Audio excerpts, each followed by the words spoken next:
Planning board is now in session. Good evening. First item on the agenda is a vote to appoint a Public Works Planning Board member or members. I'll ask the town planner to update us on this. Okay, previous member, Susan Baus, her term expired June 30th, 2019. She's expressed interest in having that position again, and then we also received a citizens activity form from John Wood, who sent me an email today saying, I've applied for the open position at the Public Works Planning Board. Let me know if there's anything you need. So I do have a copy of the citizens activity form if anybody wants to see it. It's not in your packet, came late today. Okay. And those are the two that I have on record that I know of who are interested. But are we appointing only one of the two?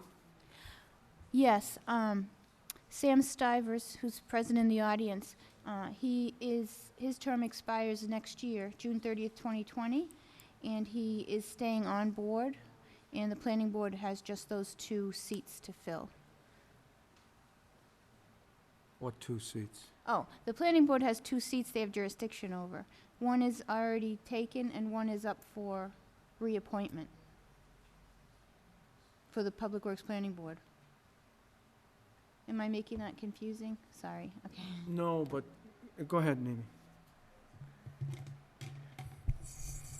So currently, we have 1 seat to fill and 2 applicants. Correct.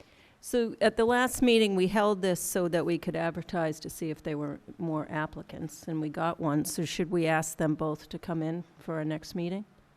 Typically, if there's more than one, the precedence is that they come in for discussion. Yeah, that sounds like a good precedent. To me, 1 person. Are you, do you know if the Public Works Planning Board has a meeting scheduled? I do not, but I could find that out. Do you know that, Sam? No, none that I'm aware of at this time. The answer is no.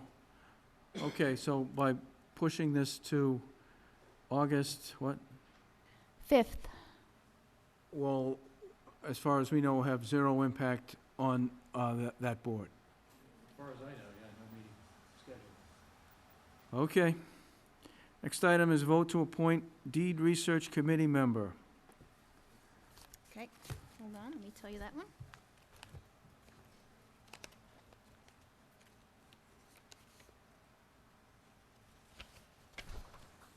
At the last planning board meeting on July 8th, there was a vote by the planning board to reestablish the Deed Research Committee with Mimi Luttrell, Jesse Stein, and Freddie Gillespie. She expressed to me after that, she had stepped out of the room at that time, the Open Space Preservation Commission, in the interim, voted that their member Thad Soleil would replace Freddie on the Deed Research Committee. So where the planning board is supposed to vote to rescind Freddie from membership, she wasn't sworn in, and appoint Thad Soleil from the Open Space Preservation Commission to the Deed Research Committee. Mr. Stein. I'd like to make a motion that we appoint Thad Soleil to the Deed Research Committee. Second? Would the sequence be to remove Freddie first so that it creates the opening for the appointment? I think just rescind. Rescind. Mr. Stein. So moved. Second. Any discussion? All in favor? Okay. The other motion, Mr. Stein, that you first made? To appoint Thad?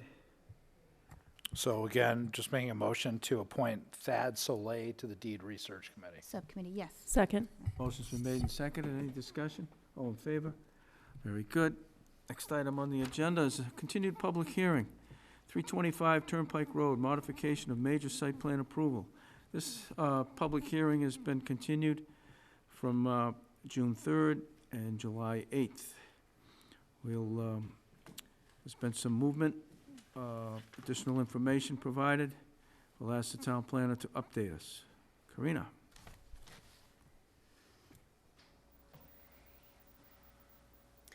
Okay, at the last planning board meeting, on July 8th, that was the second planning board meeting, the applicant requested an extension to this evening's meeting.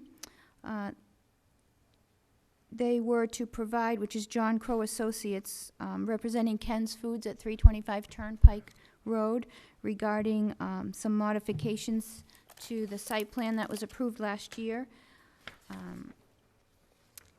They were asked to submit a letter regarding landscaping somewhere on the property. It turns out to be on the southern side. There's a stockpile area. They were to describe in more detail the native species that they were proposing there and exactly where. That letter was submitted to planning and distributed to the planning board July 17th. You'll see it's dated July 16th. There was one or two iterations to correct the letter, but we now have that letter in our possession. We also have some draft conditions for the decision of approval of the modification if the board votes in that direction. I don't know if you want me to read that letter, or it was posted on the website, and I can put it up here too. Let me open it up. Let me open it up to the board. Any questions or comments on the July 16th letter? Not me. So let's go over those conditions. I think, correct me, but if we go over the conditions, we have the plans, the updated plans. We now have the July 16th letter regarding the native plantings and future site lighting. So if, after we go over those conditions, we should be prepared to vote on the modification? Correct. Let's go over the conditions then. Okay, you may recall previously I submitted an email to the planning board with 9 draft conditions. These conditions were already also forwarded to Scott Doty of J. Crow Associates representing Ken's Foods. He confirmed with me today that the conditions that we're about to go over are acceptable to the applicant. So let's just go over them quickly. Okay. If there's any questions. If not, then we'll be ready to vote. Okay. When the decision is drafted for final approval and signing, or for final signature, it will include a section subject to the following conditions. And number 1, all applicable restrictions and conditions of other town boards and commissions as required pursuant to other applicable commenced and/or ongoing permits related to the proposed use and construction for the project shall be complied with.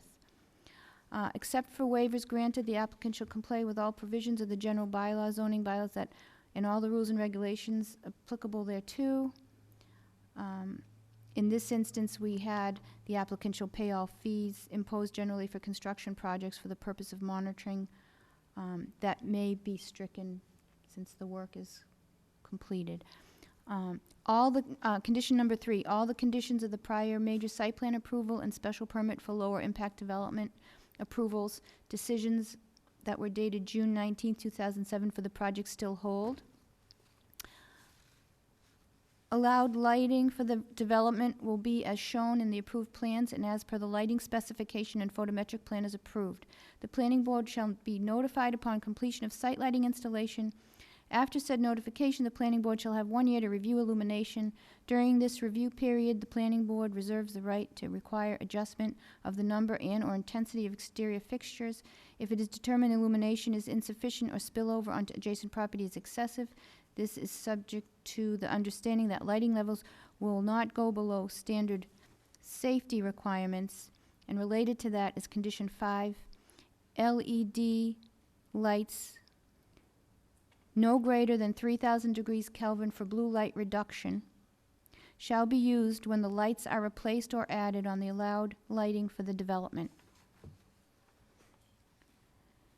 Condition number 6, landscaping shall be in conformance with the approved plans and letter and planting list and plan designated modified SPA1, which you see on the board here, which was reviewed at the last meeting, as submitted by the applicant to the planning board, except as otherwise provided in these conditions. Such landscaping shall be maintained, repaired, or replaced by the owner as needed to maintain compliance with such plans.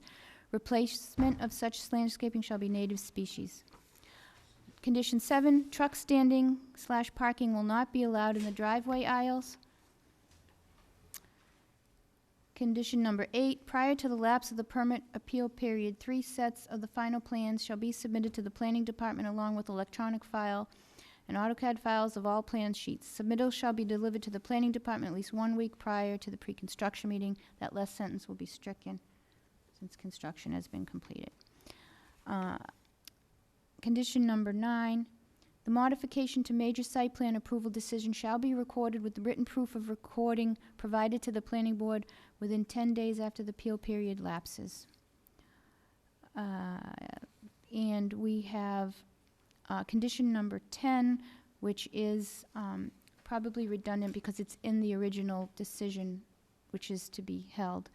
After construction is completed, as-built plans shall be submitted to the Planning Department, Department of Public Works, and Building Department, and Board of Health. The as-built plan shall be stamped by a professional land surveyor, civil engineer, and accompanied by a letter from a professional engineer certifying that construction was completed substantially in accordance with the approved plans. Additionally, electronic PDF files and AutoCAD files of the as-built plans shall be submitted to the Planning Department. So basically, those are the conditions. They'll be cleaned up a little bit, but it's a rough draft that the applicant was on board with. Very good. Any questions or comments from the board on the conditions or anything else prior to us closing the public hearing? We'll open up to the public. Any questions or comments? Very good. Mr. Stein.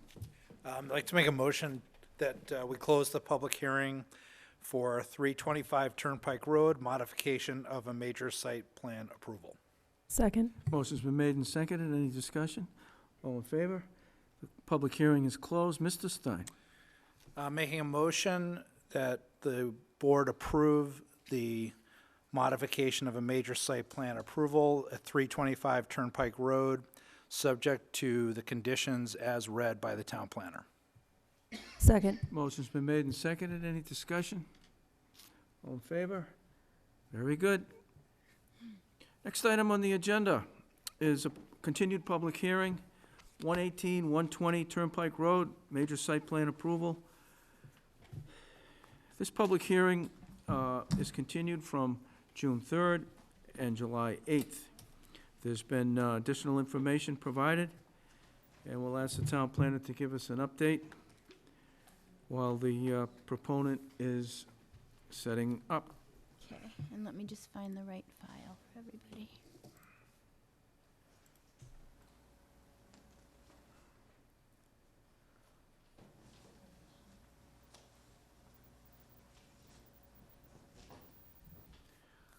We continue to try to find ways to make these public hearings and these meetings, especially in July, more exciting, but it just doesn't seem possible.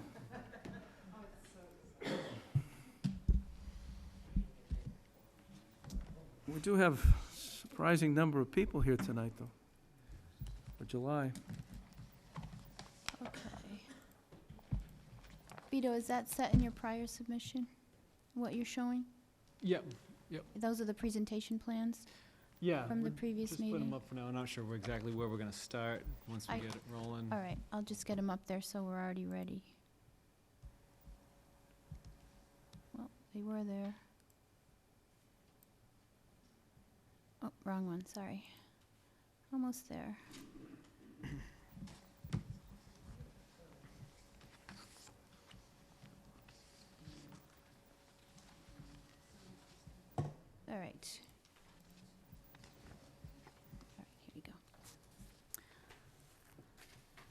Okay, for an update. Meeting number 2. Since the last planning board meeting on July 8th, we have received some supplemental information from Connor Stone and the applicant Curo regarding a revised landscape plan. And we did not recognize that as a formal submission because we hadn't received Fuss and O'Neill's review comments from your second submission, I believe, right? So in order to avoid confusion, the plans, any new plans that are presented tonight are just for information purposes. When Cornerstone has a chance to review and address the Fuss and O'Neill comments that we received this afternoon, we'll be expecting a full submission of all the revisions in a complete package so that everything's straightforward and we don't get mixed up with all the plans. So we did receive that revised landscape plan, a narrative, and also one other thing here. A narrative on the lighting that's proposed at the garage. We received that lighting narrative today, so I don't believe it was posted on the website as of this afternoon, but we have it here on the screen. So I believe this is the third public hearing, right? Yep. Yes, okay. And that's what I have. Very good, thank you. Gentlemen, good evening, welcome back. Thank you. Hello? Mr. Chairman, board members. So we're back. We had, since our last meeting, we had questions from the board relating to native species in terms of the landscaping, I think was the general note. That and living mulch where there might be mulch used. We had a question on the lighting, exactly how it was going to be monitored and lit and not lit. We presented a description from the architects designing the ramp as to what they intend to do with the lighting. The landscaping, we delivered a letter from the landscape architect explaining his rationale for the 3 species. There's only 3 species that are non-native plants. And that should be in your packet also. And then lastly, we were discussing the height of the parapet walls so that the garage lights would not extend out beyond the ramp. The minimum is 42 inches, and right now, 42 inches in height for those parapet walls, and presently they're designed at 48 inches. Those are my notes from last time, but obviously we're, ready to discuss anything. I believe we received the Fuss and O'Neill report about a couple of hours ago, and quickly scanning that report, it looks like they agree with our revisions and made some recommendations when and if there's an approval. Did you want to take us through any part of the plans? We're happy to Yeah, do all. sure, we can go through each section if you want. Might as well go with landscaping first. That was kind of one of the biggest outstanding items. And you might want to, Karina, you might want to pull that board up. Thank you, I almost forgot. This one here, right?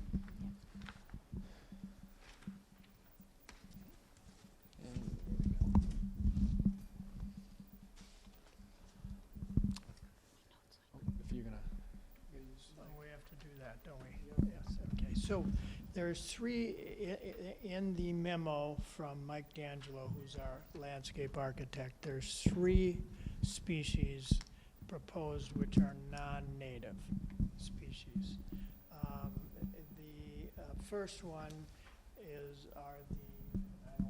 I'm not good at Latin, but the first one are these trees. There's 28, which are the Franz Fontaine, which were identified, I think, our last time here as being a non-native. And the landscape, this is screening now along 28, along the front of the ramp. He writes, they're non-invasive, selected for its narrow habit and ability to adapt to partial shade conditions. This tree is being planted in the front of the garage, will help provide vertical green scale along that elevation.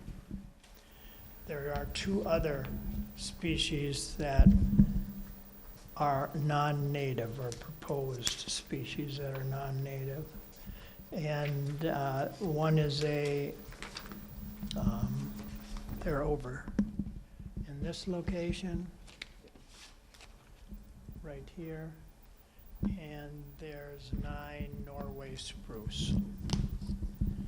And then the third species noted is a ground cover. And he selected that ground cover because it's on the north side of the garage. It's shaded, and it's in a parking lot type environment. This species can withstand shade, heat, salt, and drought, is rabbit and deer resistant. So of the list of 10 species that we're proposing to plant, those in fact are the 3 that are not native species.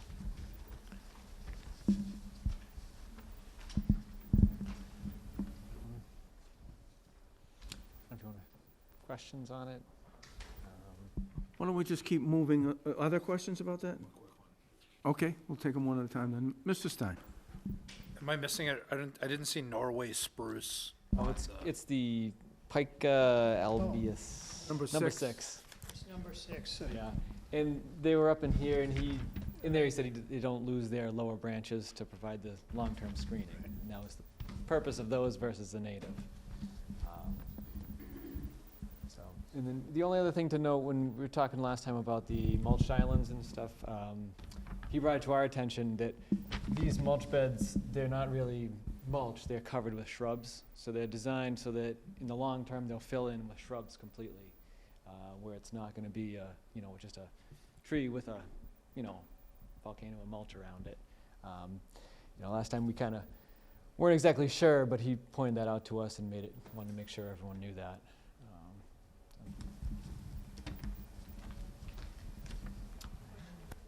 Mrs. Luttrell?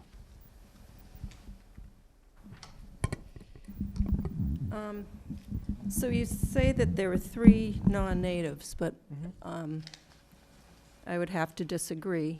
The definition of natives is plants that develop and occur naturally in an area.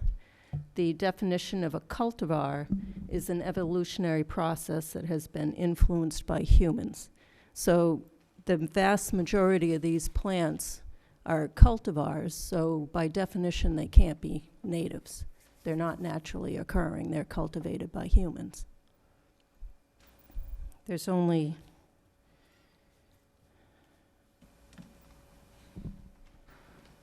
three that are straight species natives. Okay, I am not qualified to respond to that, but, we did address the question to Michael, and, his response is what you're holding. So we'll have to address that with them. Clearly, we're trusting in our professional to do this, and we thought we were providing native species at least. The reason that there's a difference is the reason we are pushing for natives is because they support the native environment here. Right, exactly. There's Right. insects and the pollinators. Right. And when humans mess with something, we don't know what the outcome is and whether it still supports those native species.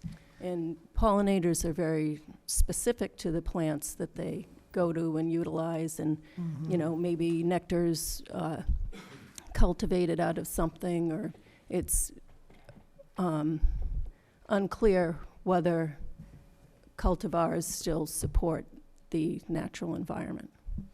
Yeah, I know one of the things he was commenting on was that in the parking lot environment, a lot of the straight natives don't do so well. But maybe there's certain ones that he could find that would do that, but that was some of his reason for using the plants in here. It's a lot of the straight natives, they don't adapt well to the high salt and the, heat effect in the summer. They're not used to that. So these ones have, well, they, like this, I'm not sure which ones are which for the native versus cultivars, but the cultivars would develop from a native that have certain characteristics that suit them to a parking lot situation. Right, but we're calling those native correctly or incorrectly, but So, we can certainly address that. We will address so that. just so that he's clear on it, do we want everything's just straight native? You can't have anything that's, we just want to get the conditions right so that he can go, ahead with a final design. Well, my opinion as one member is there should be an attempt to get as much native as possible, and there should be a reason why you can't, and that something else is substituted. Like the grasses are, the vast majority of them are those Asian lily turf Mhm. grass. Right, those And are the there's- ones that are in the shaded north side. That's why he selected those, because And they do there's no well. native grass that will grow in the shade. I'm not sure. We could find out. I think the way to proceed with this is we will discuss that with him and let him come up with alternatives that meet that requirement, and then we can just discuss those. So going back to your question, and Mrs. Luttrell's response as one member, we should probably give the proponent of feedback from the rest of us regarding Mimi's response, which was to try to get as many as possible pure natives, and an explanation as to why a cultivar would be better. So I happen to agree with that, but I also don't feel that it has to be 100% native. There is, if we were, I don't know, putting in acres and acres of green space, and the main focus was on plants, we'd probably get a lot more serious about the native part of it. But, this is a fully developed office park with lots of pavement and now a proposed parking garage. So I feel the same as Mrs. Luttrell, but I don't think we can solve the Earth's environmental issues with this one project. Mr. Stein, opinion? Yeah, I would say that I agree with Mrs. Luttrell's stance that we would strive to have as many natives as possible. If there's some reason, if there are conditions that would make it hard for certain plants to thrive, then obviously for practical purposes, we would, make an exception for something that's actually going to live and do well. So in my experience, it's worked better when the landscape architect comes to the hearing and addresses these things directly on the spot. So that would be my recommendation. We agree with that.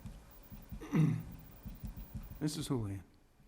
I guess that makes consensus for the board here, that I would agree that trying to strive for as many native plants as possible. I do agree with Chair on this, though, that I do see it as well as a parking garage and trying to maximize that. And so I would not, be opposed if it comes back that 100% can't be native plantings, but I think having the rationale and understanding would be helpful for us. Thank you. Does that help you? Yes. Did you want to move on to something other than the landscaping? Lighting was the next question. Yep. And that I believe, So Marina, Yeah. you the architect received. just put together a quick narrative. Because I think you asked for something kind of in writing, more descriptive of what's going on. Yeah, I think it was an area that all of us were aware of, but didn't have enough knowledge or details as Right. to. So they put together these kind of bullet points of, just to summarize the lighting. Essentially, the garage is 4 stories with the roof levels open to the sky. The light fixtures will all be 3,000 color temperature, both the interior and exterior lighting. At the roof level, the lighting will be pole mounted with full cutoff fixtures, and the poles are 15 feet above the parking surface. Your interior fixtures are surface mounted to the underside of the floor above, and there's a lighting control system that will be provided to control all the fixtures on the building. The interior tied to motion sensors, which will turn them on when they sense activity and then shut them off after a set period. And then the exterior pole-mounted fixtures would be connected to a time clock. And these would be timed to correlate with the operating hours of the building, approximately 8 to 9. Any questions on that? Just on the last point, correlating to the operating hours of the building, approximately 8 to 9 PM, so it would be shutting off by 9 PM. Yes. I would just suggest nailing that down. I mean, we're gonna have a year to make changes anyway, right? Mhm. So if it's going on too late, it'll come back up during the year, but, if you could make it more specific, I think that would be better. Anyone else? On the lighting? Let's move on. I think the only other kind of item that was just discussed was somewhat related to the lighting was the headlights. You just asked me to follow up just to see what your standard heights should be and confirm that the wall heights would block that. So the Registry of Motor Vehicles regulation requires a 42-inch height at 75 feet away. So if your light's taller, it would be down at an angle. So essentially 42 inches high at 75 feet. And the wall heights right now are designed at 48. So they would block that. Any questions on that? Did you cross-check with that other parking garage on the Framingham line? No, we didn't go Remember- down there and take a look. Okay. Maybe we'll ask, I think that was on those plans. Well, we could ask Casey to look that up to see what the height is there. But the 48 inches, I think, answers the concern. Anything else? Then the only thing is just the Fuss and O'Neill review. It came in today, and I believe we addressed all their items. If you want to run through that quick. Sure. Through it.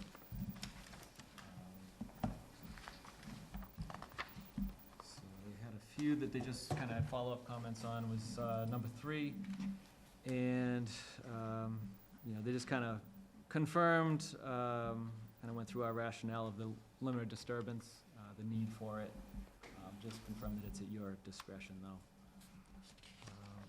Item 7, this one, they just questioned 2 of the lighting fixtures, which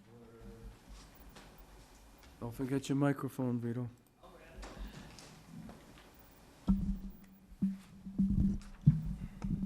This got a little rained on outside, but it's hard to see from there, but there's these 3 lighting fixtures that, when it got plotted on there, they're just off the edge of the building. They should be actually on the edge of the building, but that doesn't affect the actual intensity in the area, especially because the property line's over on this side, very far from the development.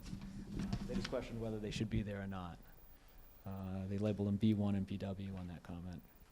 But they are still intended to be installed, and it wouldn't affect any change in the intensities on the plan.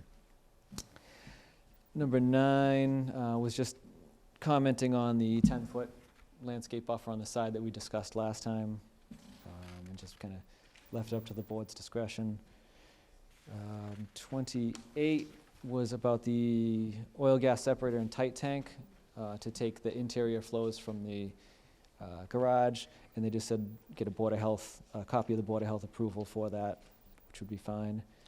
And then on 34, related to the architectural elevations and fire apparatus, they just said to confirm that prior to construction, and that would be okay to do. So there weren't any changes that would require us to have a, updated site plan submittal as a result of the Fuss and O'Neill letter. Did you skip number 11, I think so. the lower impact, the waivers? 11. Did you talk about? Oh, because it's one line at the top. Approval, just that's the waiver that we had talked about before about the, they just said it's up to the discretion of the board, same thing. About the lid having no roof Techniques. gardens and rain barrels. So basically, they're all the discretionary items for the board. They just reiterated them.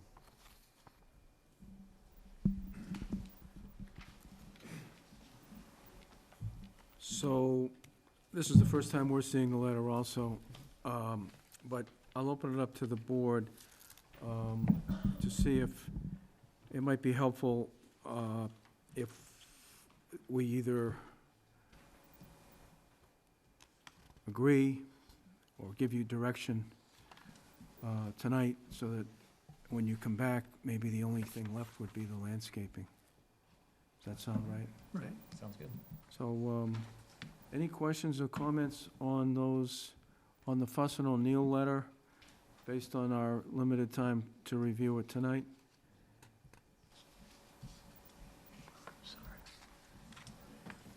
So,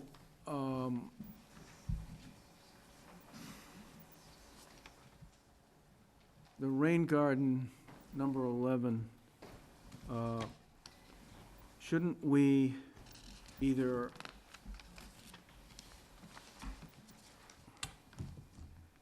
we should indicate whether we're willing to grant that waiver, and if not, to what extent require compliance. So I guess I'll start. I'm okay with granting the waiver. Mr. Stein? I don't have a problem with that. Mrs. Luttrell? I just want to reconfirm, the reason that you're asking for the waiver is that this is a redevelopment of the site and you already have your storm water and you're not going to dig up the site to put in additional lid features, Right, yeah. which we'd have would to be clear- higher impact development. Yeah, to get that in, we'd have to clear more Yes, okay. areas. I'm fine with the waiver. I am fine with the waiver. Does that help you? Thank you. No more homework on that one, then. Were there others here? Let's see. Mr. Stein? Are you on the agenda for the Board of Health for an upcoming meeting? No. No, they generally don't have meetings that would have to attend unless you're asking for variances or waivers. Right. So that's something that would just submit a plan to them. What stage is that at? This is it right here. So nothing, once we got through this process in conservation and zoning, then that would happen. It would just be kind of, once you get construction documents, you'd be ready to submit. Did you have other waiver? Did you have a list of waiver requests that you submitted originally, or was That this was the it. only one? So, okay, so far this is the only waiver, right? So the 10 feet, number 9,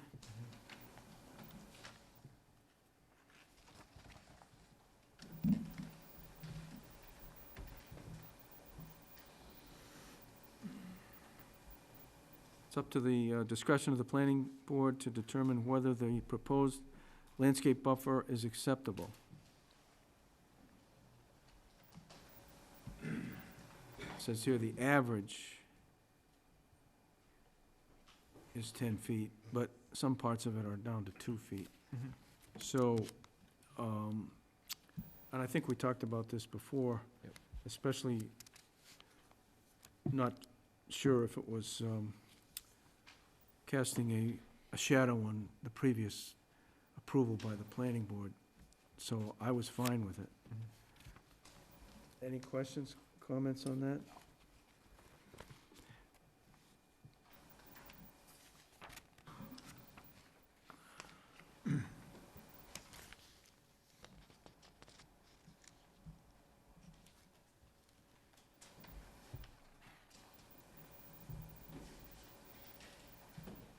Same with 3. At the discretion of the planning board to determine conformance.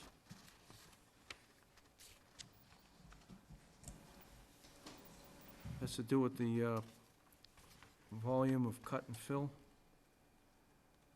removal of trees. I think we went over all of this stuff in the previous public hearings, and I think it was adequately explained, but we never, I don't think we ever officially told you that we were okay with it. So I'm okay with it. Mr. Stein? Yeah, that's fine. Fine.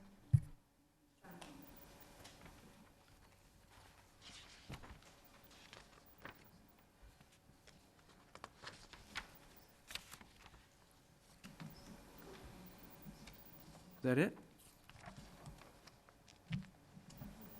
Mrs. Luttrell? One more thing on landscaping.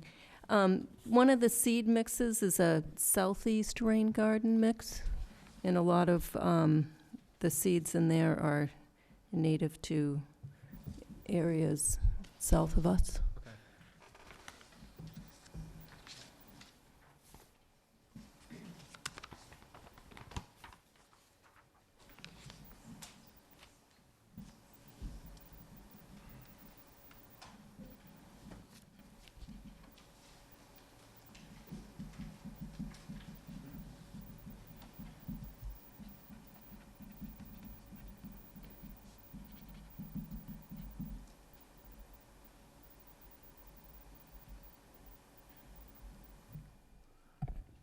Were you all set?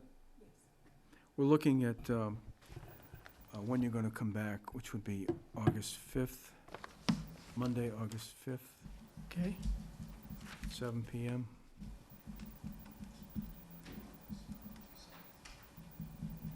Well, we have an extension request too, then. So what we usually do, the current deadline for approval is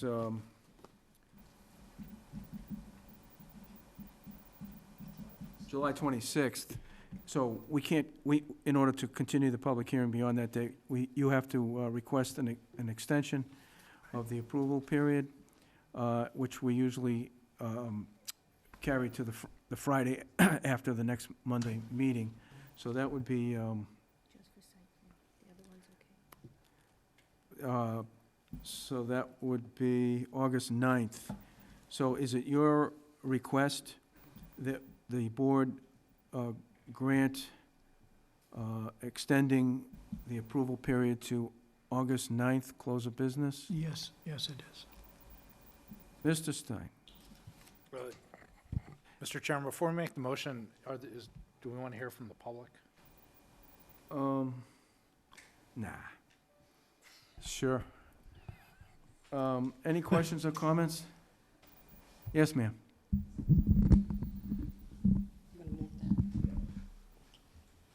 Thank you, Mr. Stein. Thank you. Hi, I'm Freddie Gillespie, Chair of the Open Space Preservation Commission, and we had a meeting this morning where we discussed this plan, and that's why we didn't have a letter to you sooner. It's kind of hard to get our schedule fit in with yours submissions. But I just wanted to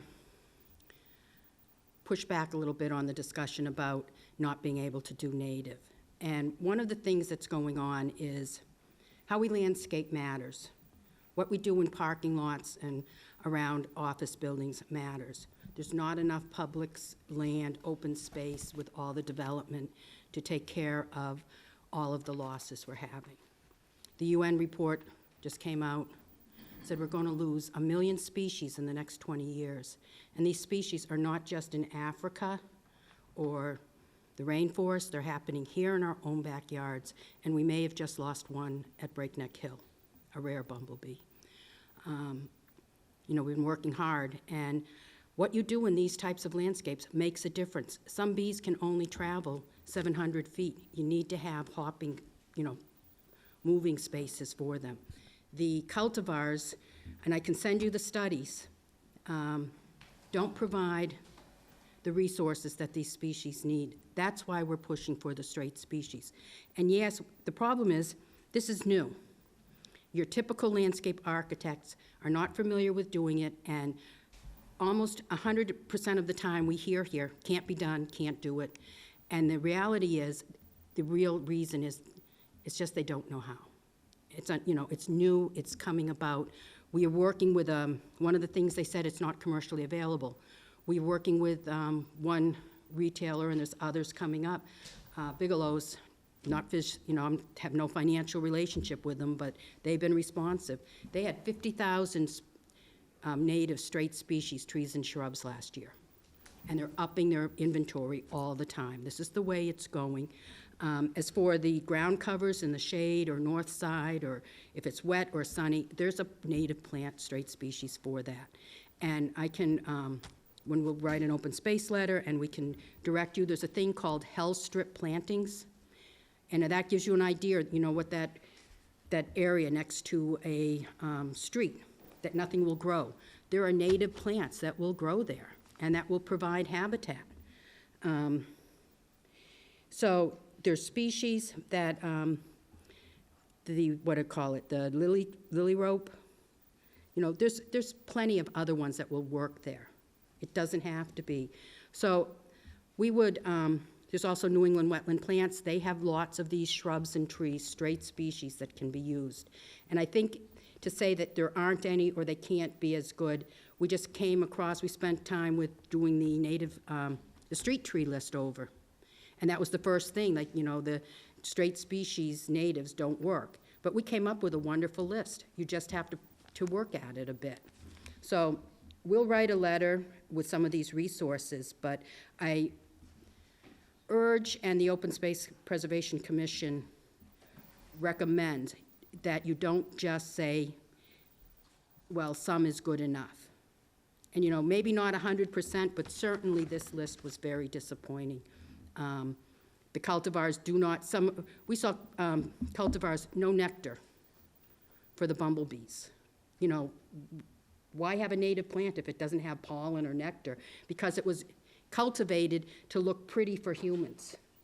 And the only reason we're asking for natives is not to be on the native bandwagon, but because they serve a purpose.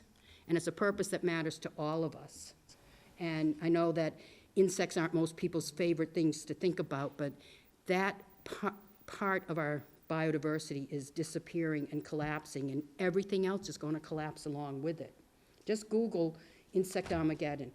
You know, just find this. I mean, I'm involved in it, so I'm well aware, but it's not fringe science out there. This is mainstream, and we need to start addressing it now. And the Planning Board has an opportunity and has been doing really well. And these applicants have been really quite generous in some of their movements, but I also know they're taking down an awful lot of trees. You're taking down an awful lot of trees, and isn't there some extension over the 30-foot? So asking, none, plan I looked at looked a little bit, sorry. But, you know, it doesn't hurt if you can do better. That's what we're asking for. And I think your landscape architect, we had one that said, no, it couldn't be done, and at the end, he created a marvelous plan over on Northborough Road. So we're seeing it can be done. Thank you. Thank you. Mrs. Houlihan. Thank you. Freddie, thank you. I think it's important. We are trying to strive for native plantings. This is a new initiative for us. I'm a new member of the planning board. I think Mamie is really on board with it. But I think it would be helpful too, Freddie, I know your team at the Open Space Commission really understands this, but if it's a resource, I know that the Ken's Food applicant had a good exchange with you. I think it might be a recommendation to reach out to the Open Space and maybe actively engage if they're so willing, so we can all work together towards that as much as we can. But I think it's an education process for all of us as we're all striving to that. So appreciate your time and thoughts.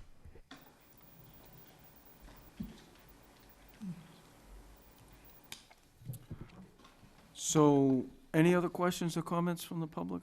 So we're at a point where the proponent has requested that the approval period for the site plan modification be extended to close of business on August 9th. Is that correct? That's correct. Mr. Stein? Make a motion that we extend the approval period for the major site plan for 118-120 Turnpike Road to August 9th, 2019. Second. Motion's been made and seconded. Any discussion? All in favor? Okay, we've extended the approval period. Now we need to continue the public hearing. Mr. Stein? We'll make a motion to extend the public hearing for major site plan approval for 118-120 Turnpike Road to August 5th, 2019. Second. At what time? At 7 PM. Second. 7? Yep. Fine. Motion's been made and seconded. All in favor? Okay, we'll see you on August 5th, but in the meantime, take advantage of the offer for help and then get the revised information in enough time so that we can hopefully The date we need the make information. some real good progress at our next 26th. meeting. Okay. Thank you. Thank you. Thank you.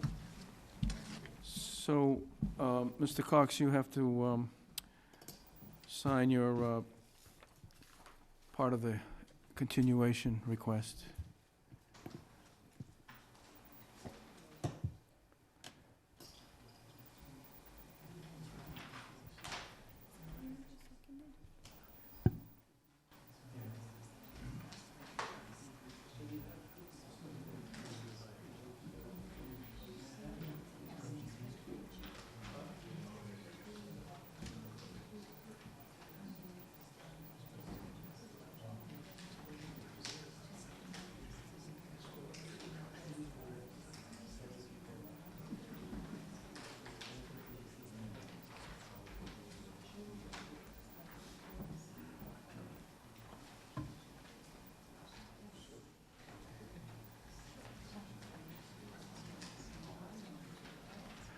Okay, next item on the agenda is a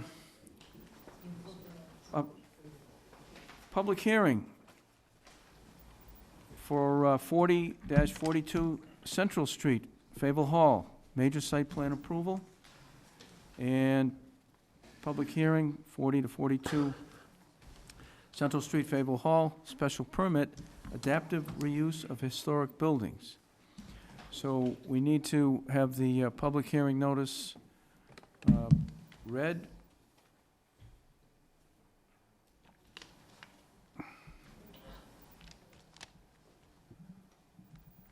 Karina? Dated July 3rd, 2019. Public hearing notice, major site plan approval and special permit for adaptive reuse of historic buildings, 40-42 Central Street, Assessors Map 38, parcels 44 and 45. Per section 17410 of the Southborough zoning code, the planning board of the town of Southborough shall hold a public hearing on Monday, July 22nd, 2019 at 7:20 PM in the Thomas J. McAuliffe Hearing Room, second floor, Townhouse 17 Common Street, Southborough, Mass. To consider the application of First Colony Development Company regarding the property located at 4042 Central Street for the major site plan approval. Per section 174-13.8 of the Southborough zoning code, planning board of the town of Southborough shall hold a public hearing on Monday, July 22nd, 2019 at 7:25 PM at the Thomas J. McAuliffe Hearing Room, second floor, Townhouse 17 Common Street, Southborough, Mass. To consider the application of First Colony Development Company regarding the property located at 40-42 Central Street for an adaptive reuse of historic buildings special permit. These hearings concern a proposal to redevelop the historic Fayville Hall into an antique shop, auction house, and fine art gallery, including the parking area and related infrastructure. This site is located in the Residence B zoning district. Copy of the plans and application may be reviewed at the planning office at the Southborough Townhouse during normal business hours or on the planning board's webpage, southboroughtown.com/planning-board. Any person wishing to be heard on the proposed changes should appear at the time and place designated. Donald C. Morris, Chair, Planning Board.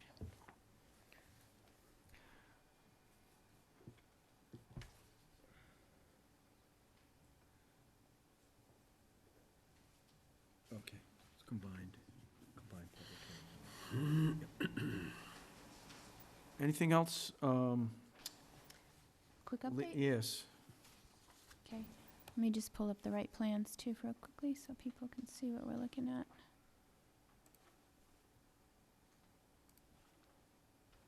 Give me 1 second.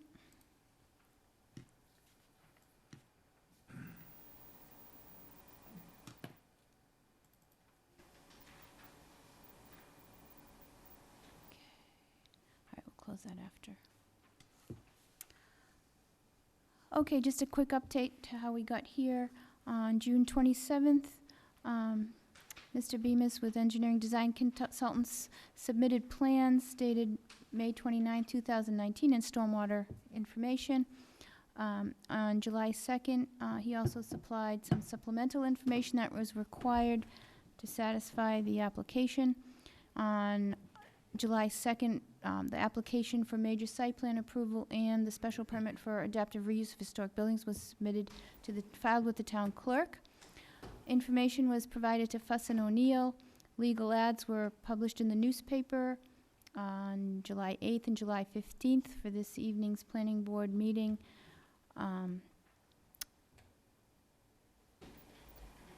The submission was distributed to the planning board and to town departments.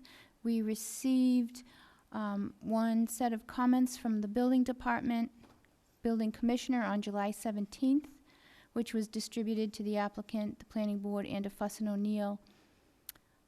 We received on July 18th corrected architectural plans. The initial plans were mistakenly more preliminary. Mr. Bemis was notified and therefore provided the corrected architectural plans.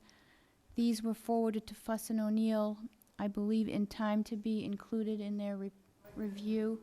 We received Fuss and O'Neill's review earlier today, which was distributed to the applicant and to the planning board. And that brings us to tonight's planning board meeting number 1 for this project. Good evening, John, Peter. Would you introduce yourselves and tell us what you're going to speak to tonight? I'm John Deli Priscoli, owner of First Colony Development, and I was, pardon me, I submitted an RFP to the town regarding Fayetteville Hall, and I was selected, and since that point in time, Peter has been working through the various boards to bring the building into compliance. I worked to develop the architectural plans and so forth. For those of you not familiar with me, I'm also doing the Burnett House up the street, which we're going to be substantially complete around December. On this particular development, we're interested in having it be a cultural use, which would involve antiques, fine arts, auctions as it regards to fine arts and antiques, and also a display area for art, gallery type things and things of that nature, all surrounding around fine art and antiques.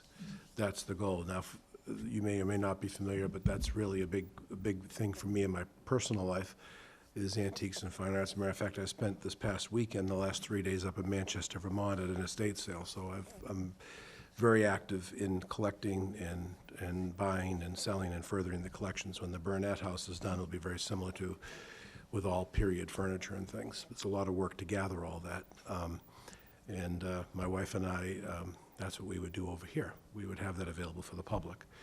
So this would be a use that would be very, very light use on the property, because auctions are typically held only a few times a year, and the gallery would have limited hours. So part of the deal with the selectmen also was to allow some parking there for the playground across the street, and that's part of our arrangement.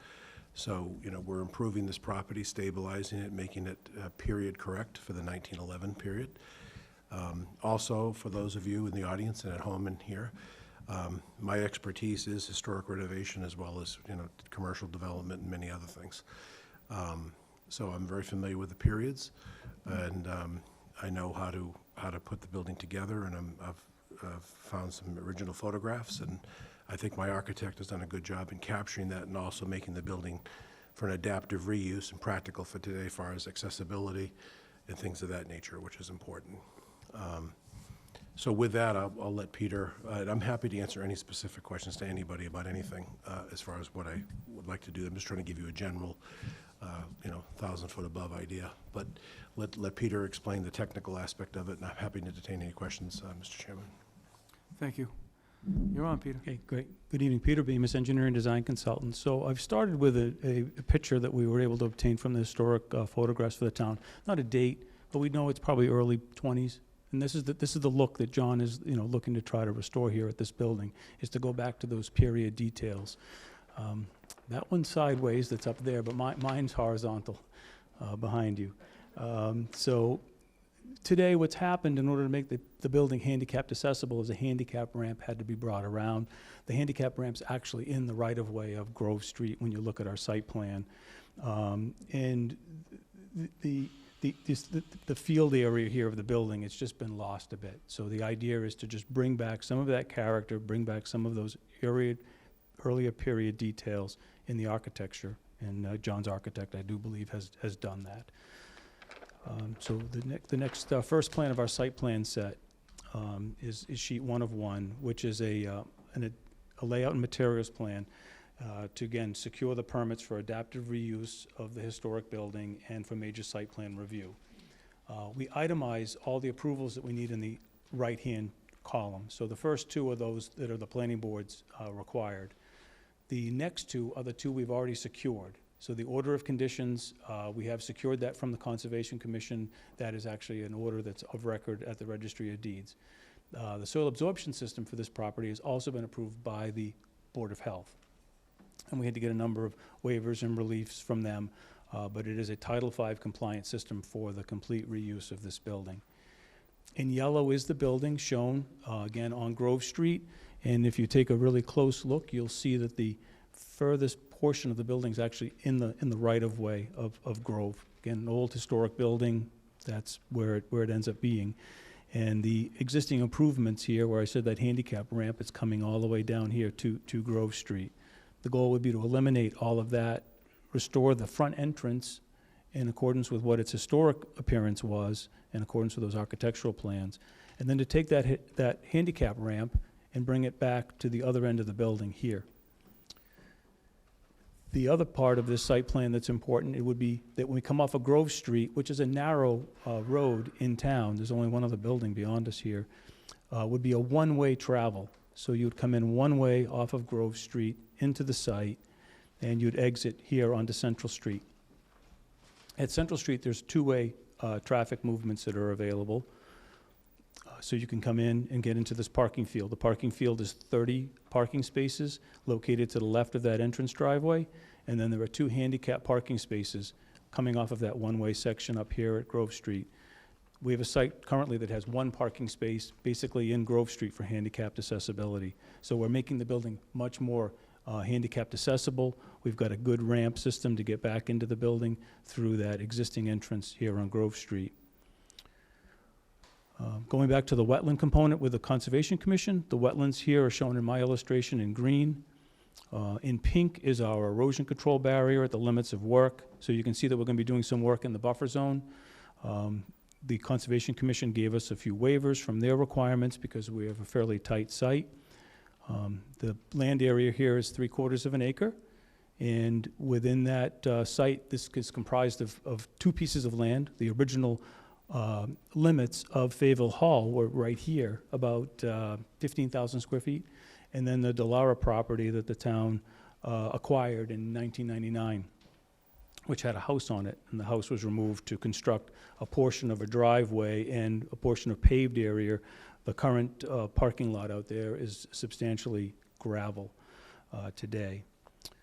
So with these pavement limits, we get down to this portion of the site. We have grading and fill areas that are along the edge here. that have to be completed. There's a stormwater management system I'll show you on the next sheet. The trees, we have new plantings that will go in along Central Street. Those are all maples that are being proposed. And on this sheet, we also include all the details. So we've got our pavement details, our loading pad located in this position here, so that John will be able to get his products into the first floor. And then we've got a drive-in ramp to get items down into the basement, and that's shown on this area.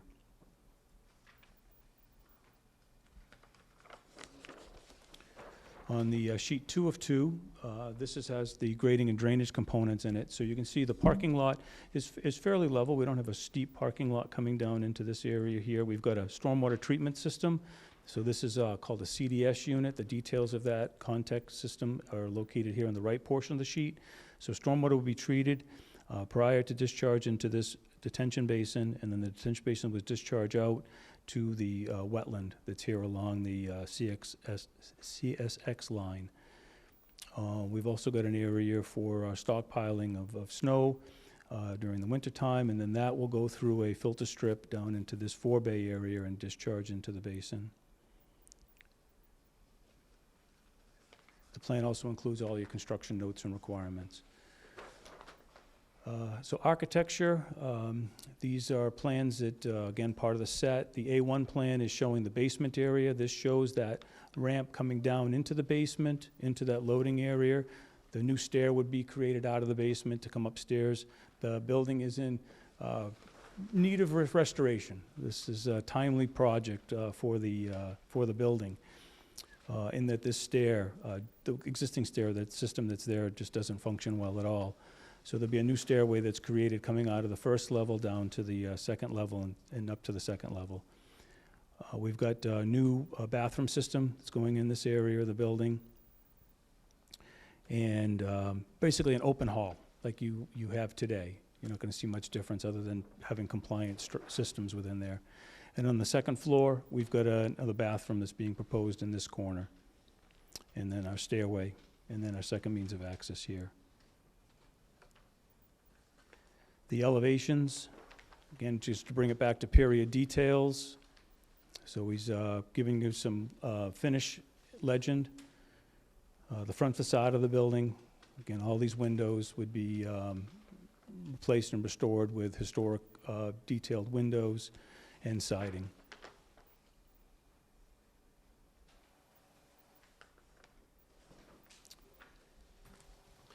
It's important to note, just as a little side note, inside the building now, for those of you who may not be familiar, has been basically chopped up and re-chopped up and basically butchered to the point where there's very little period detail left in the building.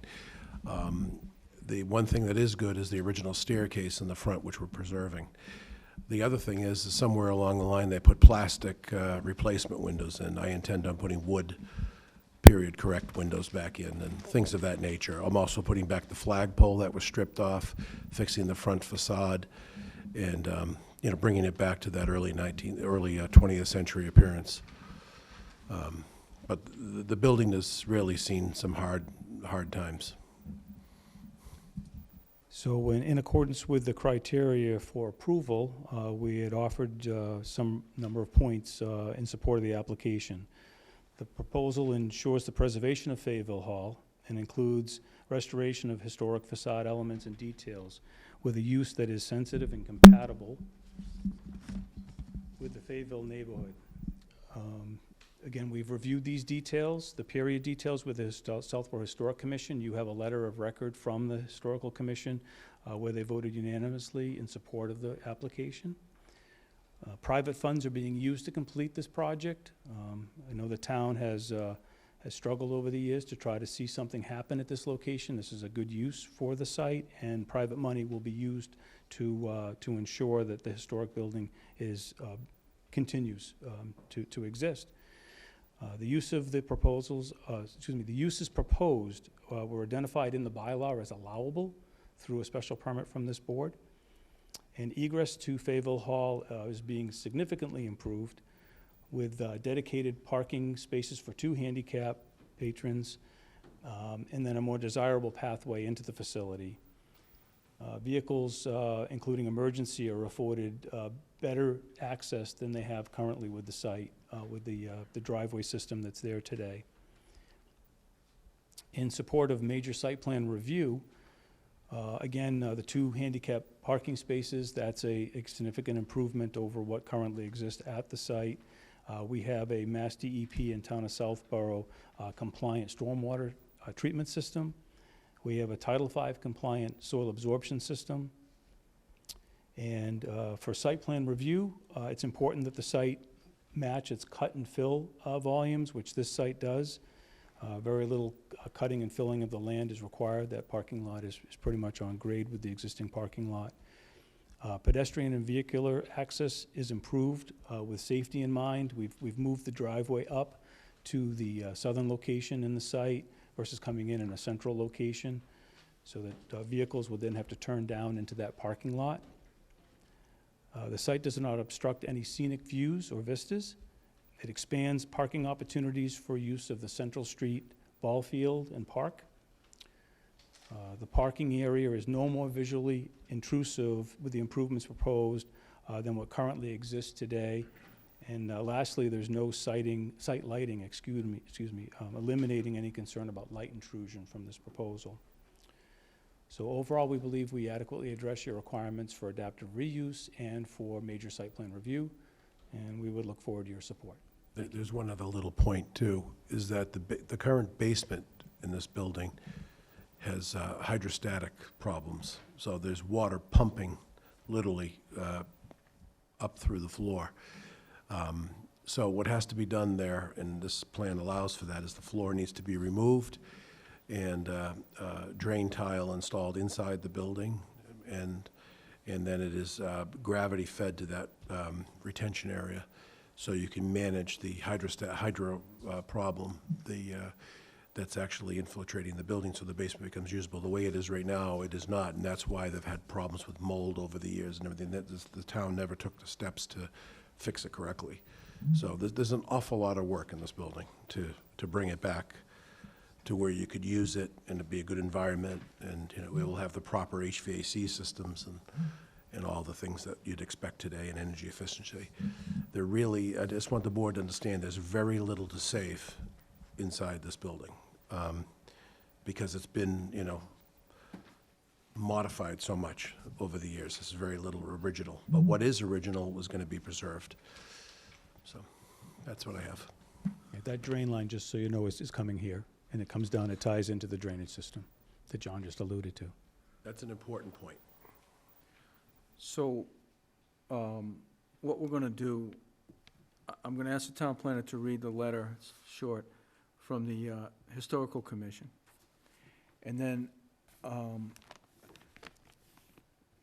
I'm gonna ask you to go to sheet A4 and talk about the EF2 and the EF1 and some of those other notes, so that the The neighbors... finished details? Okay. Yeah, but I want to have the letter read first, and then you can point to, and we'll have it up on the screen, the different sections of the building, and then the notes. And I think it's important that we spend a little bit of time on that detail, on those details, so that the neighbors will get an idea of what the building materials will be and what they'll look like. So, Karina, can you read that letter first, please? Sure. This is a letter from the Town of Southborough Historical Commission dated June 26, 2019, to Southborough Planning Board, carbon copy to Peter Bemis. Dear Planning Board members, Southborough Historical Commission findings according to the adaptive reuse bylaw move the commission to approve the proposed plan for Fayville Hall as submitted, presented, and outlined by Peter Bemis with Engineering Design Consultants, Inc. at the June 24th, 2019 meeting of the Southborough Historical Commission.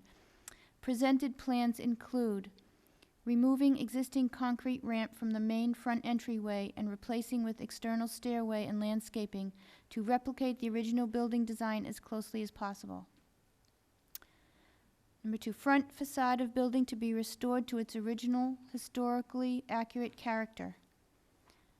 preserving original front interior staircase, adding an accessible ramp and entry to the first floor to the east back side of the building exterior, adding an accessible and loading ramp and entry to the basement to the north side of the building exterior, preserving period details, replacing existing windows with wood windows, adding architectural asphalt shingles to the roof, and replacing current siding with new cedar shake siding. Sincerely, Joseph Hubley, who's chair of the Historical Commission. So, you decide, but I'm looking at John, because I think he knows more about this stuff than all of us put together. He probably does, but I don't know if he's gonna be able to remember what EF1 is and EF6. So you want me to do it? I have it right here. Well, what is EF1? Peter. EF1 is the shakes. You're on. Yeah, I think You're it's gonna on. be easier, John, if I do it. Well, you can read it, I'll, And you can embellish. How's that? EF1 is the siding of the building. So EF1 would be stained white, pine cedar shakes on furring, rain screen air filtration barrier on 5/8 CDX plywood sheathing. So does it's a that mean you're completely gonna new facade. strip Strip the the whole facade right building, down new to the facade. studs? right, so what, no. What's gonna happen on the cedar shakes, on the cedar siding is, okay, first of all, what's out there now will be stripped to the substrate, which is most likely horizontal boards that is there. Then the building would be, okay, at the same time, that's when the windows get taken care of, and making sure that all the openings are correct and so on. And then the wrap would be put on the building for the heat loss, but you're not gonna see that, of course, once the building is sided. Windows go in, and then the siding goes on, and there'll actually be white cedar siding, which are actually gonna be stained clear, Peter. That's not white. I don't know why it says white there. We'll have to modify that. But they could, It's white. it's cedar. white cedar, but it's not white paint. It's not gonna be white paint. You right? understand? It's like the Cape shingles that you see on the Cape Cod houses, except we're gonna put a preservative to keep them as clean and as, without the turning of the gray, to keep them natural. Actually, there's a really good product called Alaskan cedar, which keeps the natural color of wood. So that's the siding. That's your front side, your front, your rear, and your two sides are gonna be done in that. All right, so that's this, but that is in coordination of the wood windows, and there'll be period-looking wood windows. EF2? Yeah, EF2 is the roof materials, so Okay. that's architectural, commercial grade, simulated slate, fiberglass asphalt shingles Right. on number 15 asphaltic felts on 3/4 inch CDX plywood sheathing. So what that means is there's a product called, it's a name product, there are similar products called Slate Line. It's an asphalt shingle that looks like slate, and that is a very nice look for that particular building, which I think would look terrific on it and give a nice contrast to the sidewall and front elevations, and it's period looking. EF3 is all exterior trim to be ASIC trim, match size and configuration of existing trim. Right, so that, AZAC, for those people, that's a brand name, but it is a man-made inert plastic trim that is put up there, and that keeps the wood from rotting and so forth over, great periods of time. EF4, all foundations are existing stone. Where foundations are new, repaired, or replaced, use stone veneer to match existing. Right, so what we do there is, if we have to pour some elements, we would do that, or potentially do it with a concrete block system. But I would use veneer stone over that to match that. I just did a job just like that on a period restoration I did in Marion, Mass. We did the same exact thing. You cannot tell where the new foundation begins or ends, but it was a stone foundation. That's what we would do here. EF5, new painted welded galvanized steel exterior handrails and guardrails, top and bottom rails to be 2-inch diameter, support posts to be 2-inch diameter, immediate balusters to be 1 inch spaced with voids between not exceeding 4 inches. Are you reading the right thing, Peter? Did you Yeah. say 2 inches or 1.5? Look on the plan, Peter. It's 1.5. Yeah, it's 1.5. That's okay. Excuse me. All right. I'm going from my small one here. It's kind of hard to see. I got my glasses out as far as I can to get the right focal length here. Sorry about that. So I'll repeat it. So new painted welded galvanized steel exterior handrails and guardrails. Top and bottom rails to be 1.5 diameter. Supported posts to be 1.5 diameter. Handrails schematically shown refer to civil drawings for details.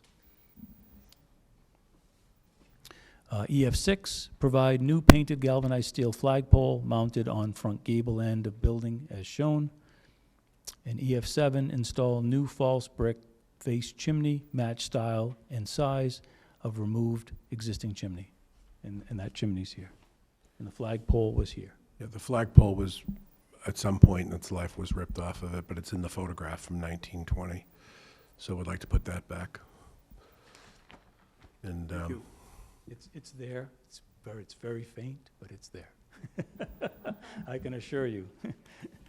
So usually we go through the board first, but I'd like to, if it's all right with the board, I'll open up to the public for their questions and comments. Questions and comments from anybody in the public? Jim? Mike, you need a mic, Jim.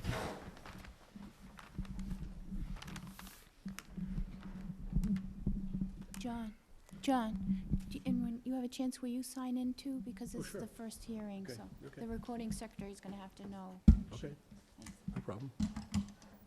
Mr. Caleri? Jim Caleri, 51 Central Street. Having been on the Fayetteville Village Hall Committee years ago, and watching the process and seeing this building from the inside back when it was used for feeding elderly people and stuff, they used to run the food program out of it. And we've seen the changes through it, and we've seen living in the neighborhood, we've seen the deterioration of the building. Actually, the town knew it was deteriorating and did nothing with it. And there's been a number of plans of thoughts of maybe tearing it down and doing this, making a park and so on and so forth, or a parking lot for across the street. This finally ends up, to me, to be the best plan I've seen so far. I think it's a great idea. It's gonna look the architectural, what is there of the past history. People who are interested in that, they'll get to see the town, keep the building the way it is, even though it's owned by a private owner. But we've seen the marriage between the town and the owner now looking like the town gains a lot of benefit out of it because they didn't lose the parking going with this property. And for the ballpark, and we're actually gonna have a nice looking building in the neighborhood compared to what it looks like right now. My viewpoint, if this didn't go through, and if the town ended up with the building continued on, it would be torn down. Because as other people looked at it, there isn't a lot of options in this neighborhood for the use of that building. This seems like to be a good marriage to go through, and hopefully you'll get what you need to grant him the right to move on.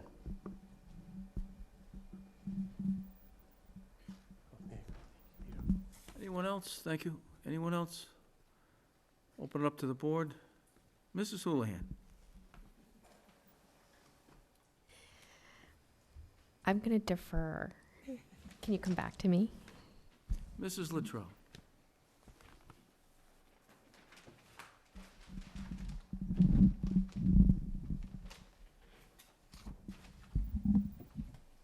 Good evening. Thank you. I'm happy to see a project that will preserve this building. Is an auction house an allowed use in the bylaw?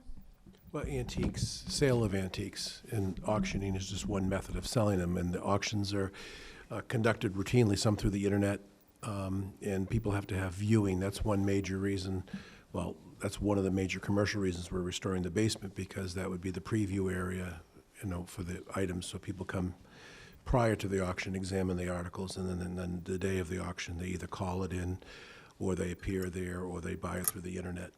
That's how it's typically, and so it's antiques, and the sale of antiques and fine arts is all allowed under that proposal.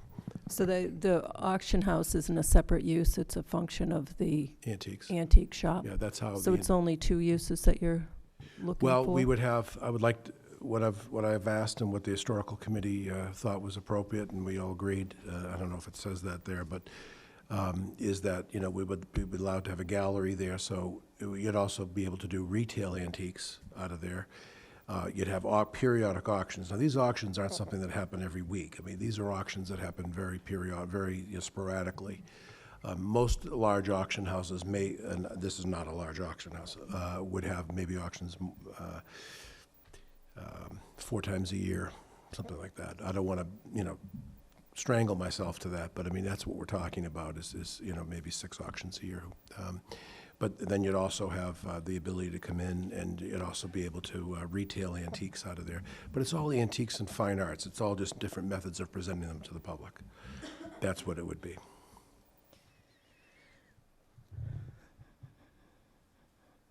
Okay. And that's how auction, I mean, I'm in the antiques world, and that's how it's handled. It's, a lot of it's done through, some people, will use these national websites to sell things, but typically the finer things are sold through private auction houses and private, dealers. And that's where you see the real wonderful things. Sometimes, obviously in the antiques business, they have on-site auctions too. They go to a person, like I did this weekend, they go to a big estate and they just celebrate with a tent. But this would be an auction house where those items would be collected, brought here for display, cataloged, and presented in a format to the local people here, to visitors that would come here. That's the other thing you have to think about, is there'd be a lot of people coming from out of town, maybe out of state if the merchandise is worthy of it, and would be spending money locally at restaurants and things, and in your hospitality. And also things are sold through the internet. At the same time, the live auction is happening. So you go on to what's called like Invaluable, or there's a number of different auction sites that actually coincide live as the auction's happening in person. You can actually be at home and purchasing. You pay a premium for that. But.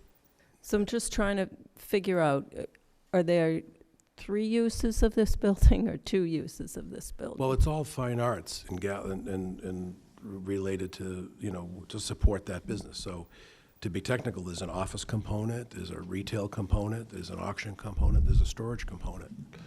In order to run that business, that's what you have to have. Okay, but those aren't, like the office isn't a separate use? No, it's part of to support this business. So the auction house isn't a separate use? No, Okay. but in other words, a lot of your cataloging and research on items that people bring in, you have to have a library, and there's a lot to it. Our application did include those 3 identified uses, though. Right, and I don't see an auction house as an allowed use in the bylaw. It says sale of antiques, Yeah, antique shop, there's an art gallery. but that's just a method of selling it. So it shouldn't be a 3rd use, is what I'm trying to Well, get at. but I want to clear that we are going to have auctions there. That's something that has to. That's the selling of the antiques. It's I just mean, that there's no it's a- difference. Okay, here, let's look at it this way. People take things. There are some auction houses that are 100% online.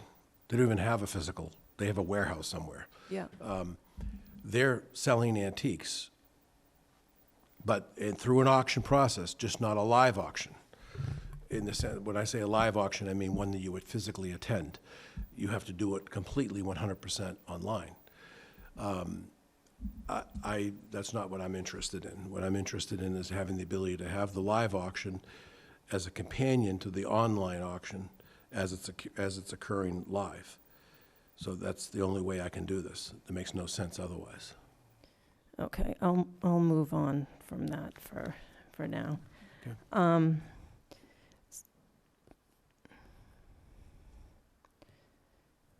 So there were some things missing from the packet here. The existing and proposed landscape plan. Also, it calls out 4 maple trees. What kind of maple trees? There are some invasive maple trees that we don't want. I have no problem committing to domestic or local species of maple trees. I mean, there's not a lot of landscaping that's going to be there. It's mostly going to be those trees I mentioned to you and lawn, and that's what's going to be. So the trees that are in front now are going to be taken down? Well, they're overgrown, unpruned, and I'd like to see if we could salvage them, but I don't know yet. So there'll be no landscaping in the front?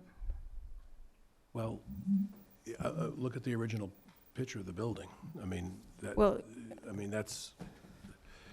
to be some landscaping, I'd like to have the ability to put some tree, I saw the maple trees there's maple trees there now. So I think they're sugar maples, what's there now.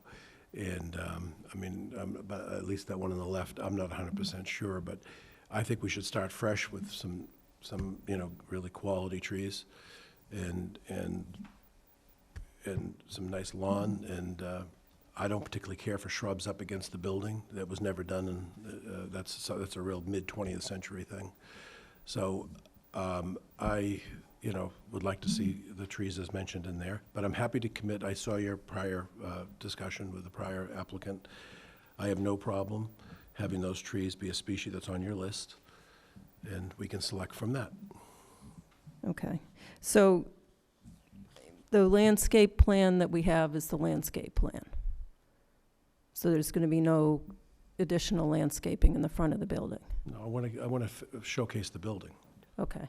Well, so the Historic Commission, in their letter of recommendation, their vote included removing the existing concrete ramp from the front main entryway and replacing it with an external stairway and landscaping. They're talking about the trees I'm mentioning, and what kills that building, among many things, but the biggest, I think, aesthetic showstopper is the front elevation has been modified and butchered over the years to, originally it had a brick stoop, it appears. Today, it has poured concrete. Look at the difference in that picture compared to what it is today. There's no comparison from the aesthetic point of view, at least in my humble opinion. That's what I'm trying to bring it back to. And I thought if we put, 4 nice trees there, that would, with something like a 4 or 5 inch caliber, so we're not talking whips. We're talking real trees. But those are over on the parking side. But I'm talking about adding a couple of trees where I think the current trees are so overgrown that I'd like to start with a managed. But those are not on the current landscape plan, trees on the front. I thought they were. I think Peter thought we were leaving them there. But So there are some trees on the landscape plan that they aren't called out, so I'm not sure if they're existing that are going to remain or why they're there. Well, we showed the existing, we showed all the existing, and we referred to John's architectural plan for what he wanted to do in front of the building, because his architect had told me that's what he was going to show. So I didn't put anything else further in the front, and that's why the Historical Commission references the decision that way, because it says it right on the plan. That's what they took it from. I'd like. We are proposing these new maples down here. That was the, those are to offset the new parking spaces that we're creating, honestly. So we're compliant with your site plan review requirements. Also, at one time. I'm just reading this from the adaptive reuse bylaw that requires existing and proposed landscape plan. Lighting, you said there's no external lighting. John did not want any lighting. Okay.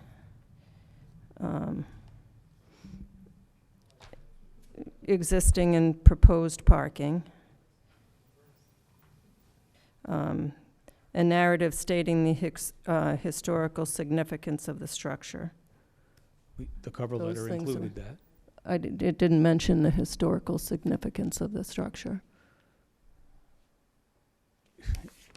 Was I supposed to memorialize it in some fashion? I just know it's a historic building Well, I within think the community, and the Historic Commission voted to preserve it. So I don't think I need to say anything more than that. That's it. But no, wait a minute, Peter. We also submitted a complete narrative on the proposal to the selectmen, which spells it all out, and it's part of it.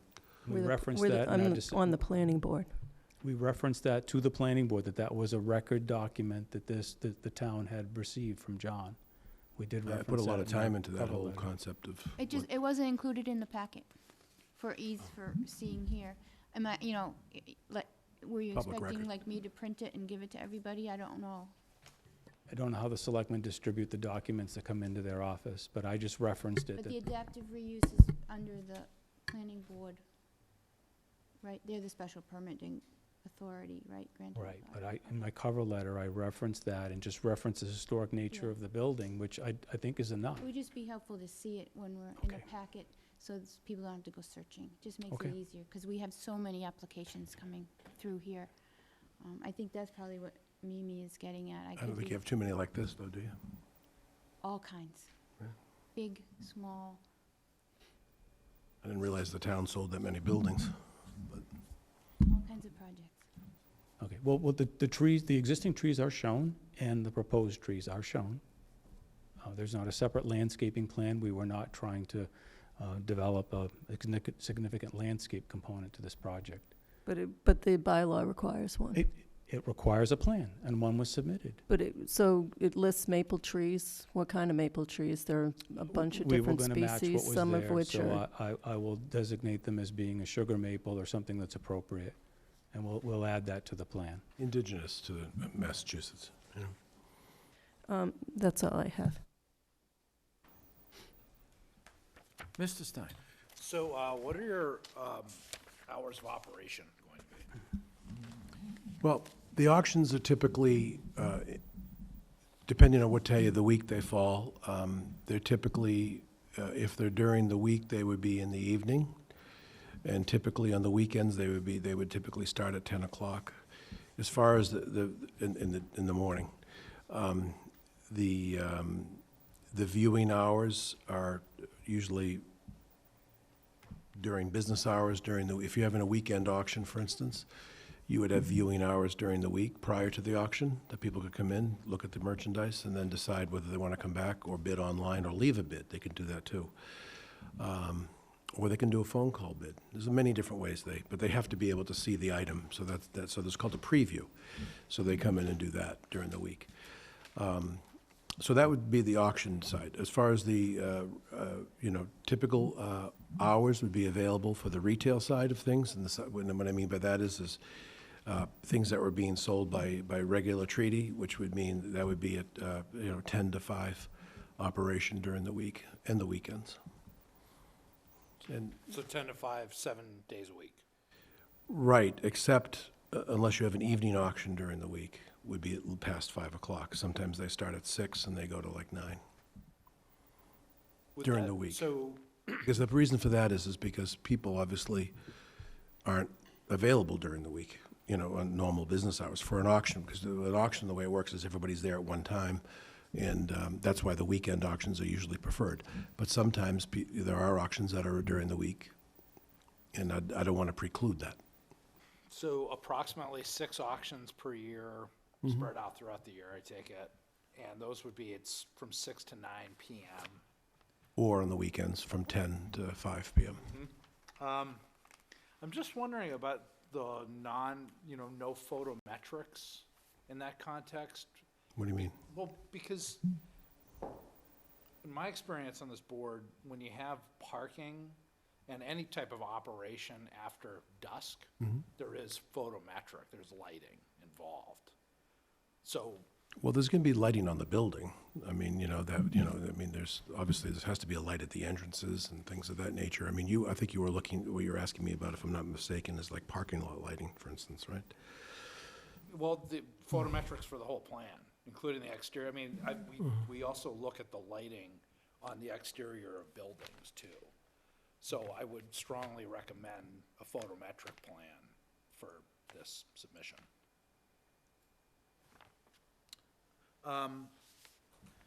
So for usage,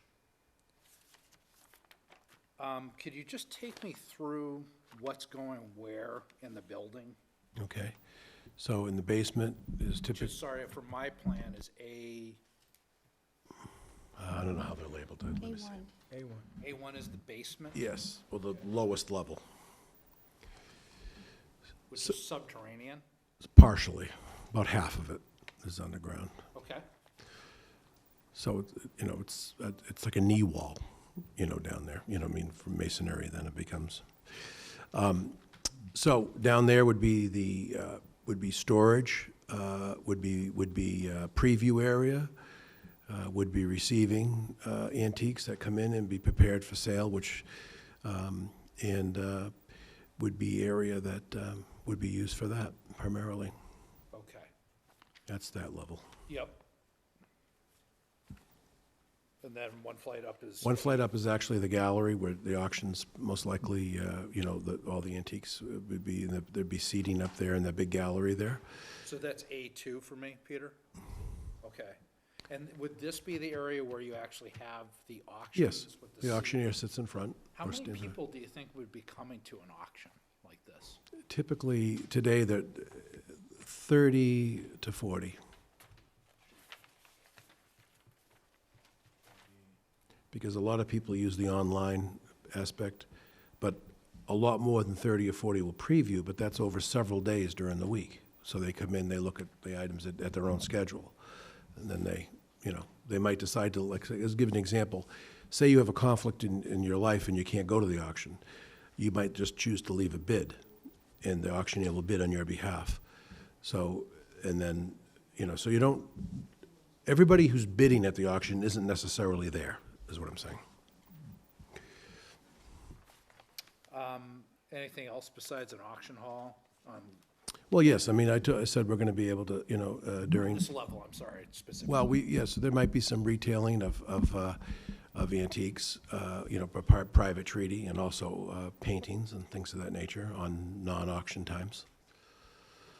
It's all antique and fine arts related, that's what's there. We're not selling used cars, you know, we're not selling guns, other than antique firearms that would be germane to, like, to the Civil War or something like that.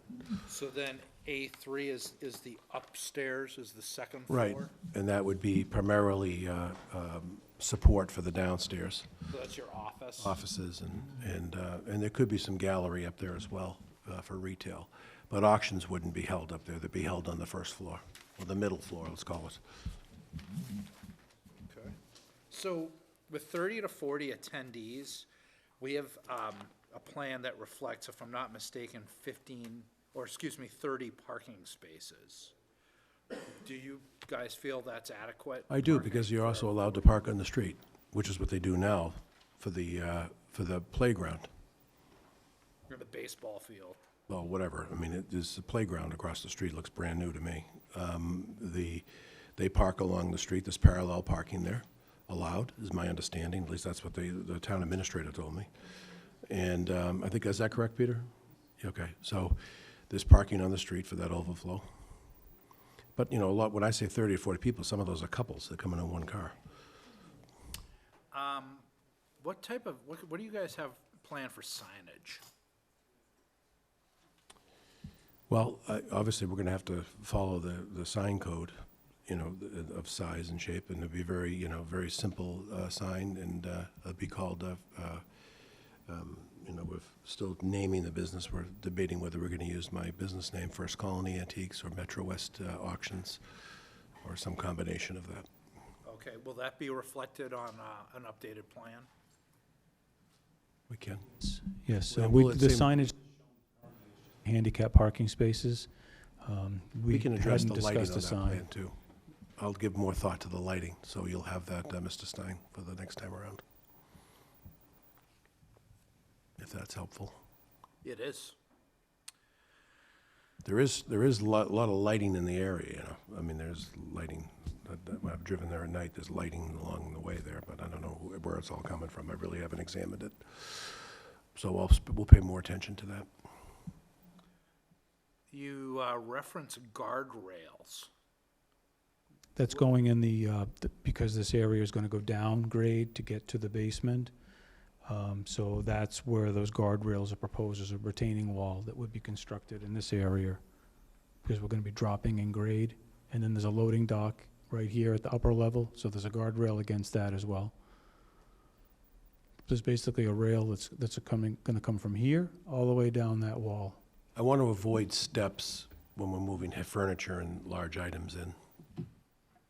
So, Peter, where you just had your pen. Yep, I can do that again. Is that a ramp? That's a ramp going down to the basement, yes. Okay. And then Sorry for my ignorance, but from the exterior, this is on the exterior. Yes, it is, that's right, and on the architectural, it showed that as well. So to go full circle with this, if you went back to the first plan you got in your packet, which was inadvertent, The architect had come up with his way of doing this, and the handicap ramp was still on the Grove Street side of the building, and the loading dock was on the east side of the building.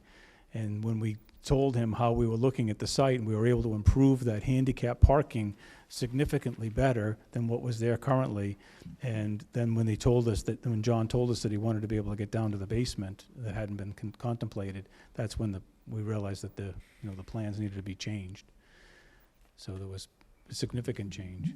So, And if you don't have that ramp to the basement, you basically have foreclosed the use of the basement.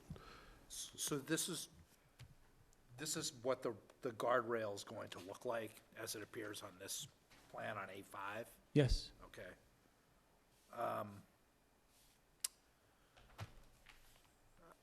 So for the trim, you guys picked out colors? It sounds like you said something about a natural wood look for the siding. Trim would be white. It's gonna be white. When you're using the AZAC, just so you know, dark colors don't work well because it becomes a heat sink and it buckles. So it's best to stay with the light colors with approved paints that AZAC is comfortable with. And we the could white- bring you a sample of that, the siding as well. I mean, we could just bring you a sample of the cedar siding. Yeah. These aren't random shakes. These are all put on, but they're different. They're random sizes, but they're not randomly placed. Is there gonna be a gate on the site?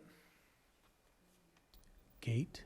So precluding, no, because honestly, Gating, I'm just thinking of What your do you mean, a other parking lot project gate? in town. Yeah.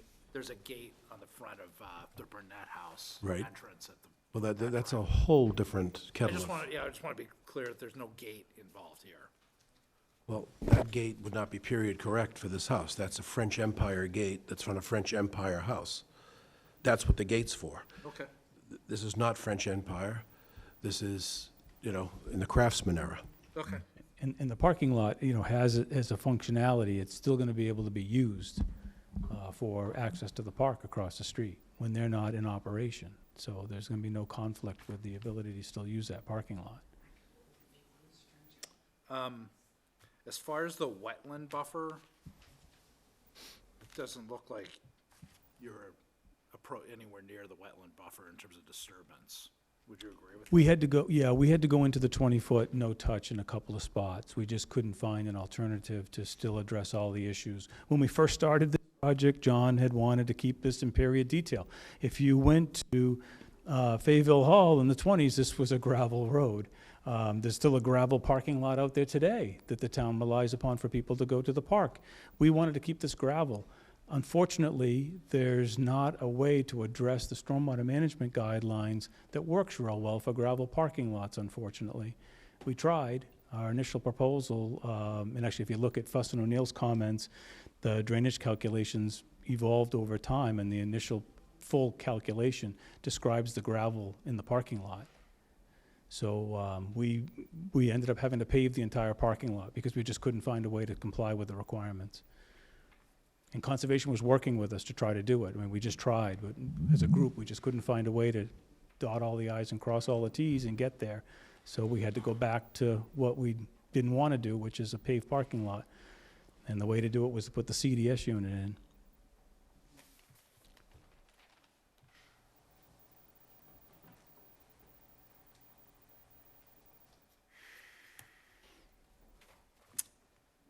Okay, thank you. Appreciate your Thank time. Mrs. Houlihan? Yeah, so just a question. So thanks for providing the detail, and it is nice to see the restoration efforts. So given the value of the merchandise in there, just a question around security. And so I think it would go back to photometric plans and how you were thinking about securing this. One would imagine it could be a hot spot for someone to break into. So just understanding what those plans might be. And obviously not detailed, but it would impact the external of I would imagine the external building and the lighting Right. I mean, and sound Well, variances. I will come back with we'll do some lighting. I'm going to have to make it the right period lighting. There was no real lighting shown on the original building, so I'm gonna have to interpret it as best I can for the correct lighting there. And also, one thing, if you notice in that picture, if you take a look there behind you, you'll see there was a fountain there too. And I'd love to see if we could find, I've actually bid on a fountain identical to that, although I didn't get it.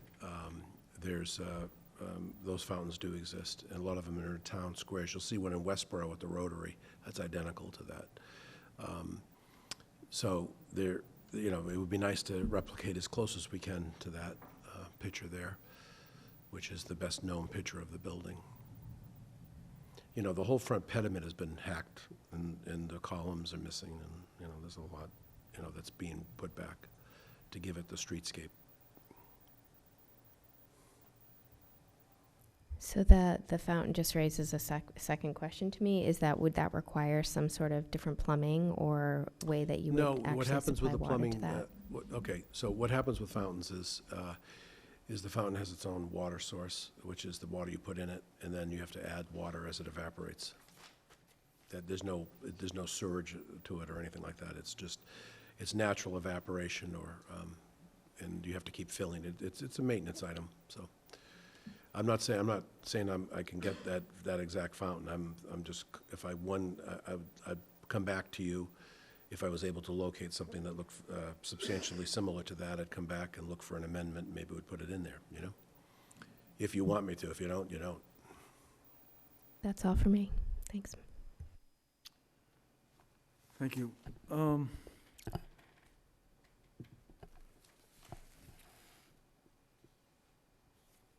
What's that sheet called? Sheet one of two. It was up here before. It's the one that's here now, too. Yeah. See that, the building behind is the Fable Athletic Association, Yes, sir.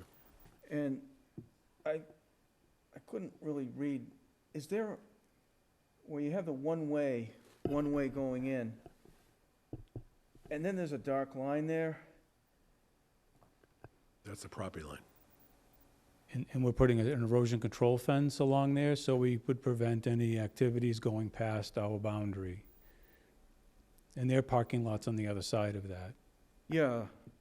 I just didn't know if you had looked at, if you were just gonna transition into their parking lot, Didn't or wanna have a have fence anything- there, or, They're separated. I mean, we could probably put a fence up along the lot line. We didn't propose one. yeah. There isn't one today. I would recommend that you reach out to the appropriate people at the Fable Athletic Association. That parking lot's in terrible condition. Not sure what the plans are for that, but, you're gonna be doing a lot of work, and when it's finished, if it's a good idea to put up a fence to visually separate the activities, or not a good idea, it's just something that you might consider. I mean, you're right against that property line, and it might be an area that needs to be looked at a little bit closer. So, I was gonna ask you about the gravel parking lot, but then you explained that through Can't the do it. calculations, that you have to do the paving. Yeah, I can't make it work with your regulations. And then, there's been some discussion here about the lighting, and as you said, you're gonna have to do some research on some period lighting.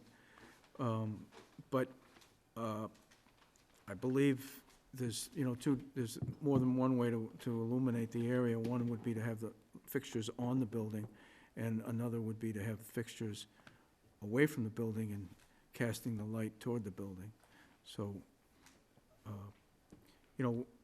I'm thinking a combination, to be honest with you, Mr. Chairman. It'd be some lighting on the building and then some potential parking lot lighting.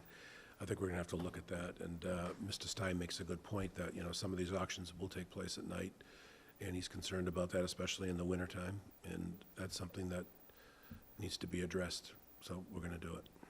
I think I know the answer to this question, but I'll ask it so that the public can hear the answer. The status right now of sale of the purchase of the property. Can you tell us Sure. where that is and what stands between now and the final purchase where you would own the property? Okay, so technically, right now, in legal terms, we're the owners by agreement. The First Colony is. We submitted an RFP, the town selected us, we signed a contract with your town council, with your selectmen ratified that. Once that was done, then I started doing the engineering. To be honest with you, if you knew what went into this cost-wise, for this small little parcel, between all the different steps, it was much more than I expected. But in any case, we went through the conservation, we did that. And that required a couple meetings, Peter? Several meetings. But it was kind of we couldn't come see you until we had some of these others out of the way, because you were the final authority. And then we did the same thing with the Board of Health. We had to make sure we had a Title V system, because that's a problem that plagues the site, is the Title V issues and things. And so that's, the site is, everything up there has been let go. So the Title V, we had to make sure we had that. We got what we needed there.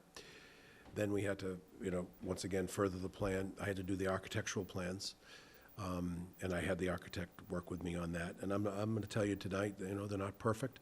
We learned some good things tonight that I could add on to the plans, and I intend to. And I'm going to take all this information in that you're giving me. But to answer your specific question, the only thing that stands between this project closing with the town and myself is the approval from this board.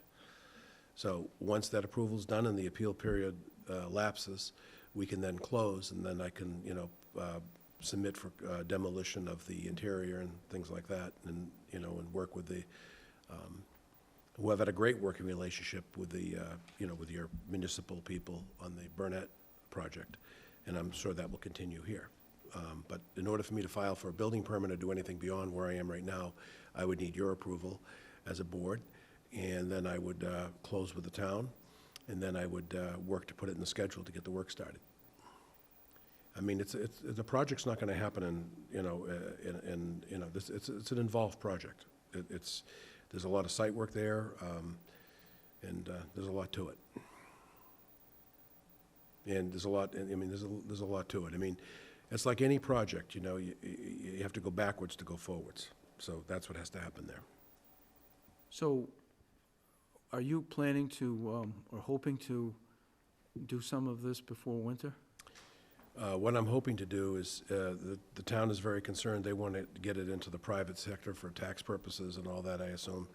And, we would, I have to source, the windows I would want here take 8 weeks. There's a lot of sourcing that has to happen and things, and I have to get it into the, I can't plan anything, Mr. Chairman, because I have no concept of when I'm going to be the ability to pull the trigger. So until I have that, then I can put a real schedule together. But I would look at a 24-month project on this, is what. Okay. I don't think there's I guess there is a wrong answer if you said it's going to take 15 years to finish, but. I told the board on Burnett it would take 48 months, and I'm going to be about 6 months ahead of that. And I know what it takes to do this. You're thinking about 2 years for this? Okay. Because you have seasonality, we're coming into the winter. Yeah. Nobody thinks about winter today with 109 degrees, right? But, I look at it, I feel it right coming, I know it's there. That's why I love March, because I got all that nice free space ahead of me, on construction season. But now you're coming into the crunch time, once you hit September. I'm hoping that we can get through in one more hearing. I'm not being presumptuous. I hope we could. If we can't, then that just adds to it, But whatever the discovery you need to do in this to get it to where it needs to be, I'm fine with. I just want to get it taken care of. And I want to, the town is getting a little bit antsy with it's taken a long time to get the approvals. It's nobody's fault. It's just the way it is, with schedules and the amount of time that the engineers need to put it together and everything.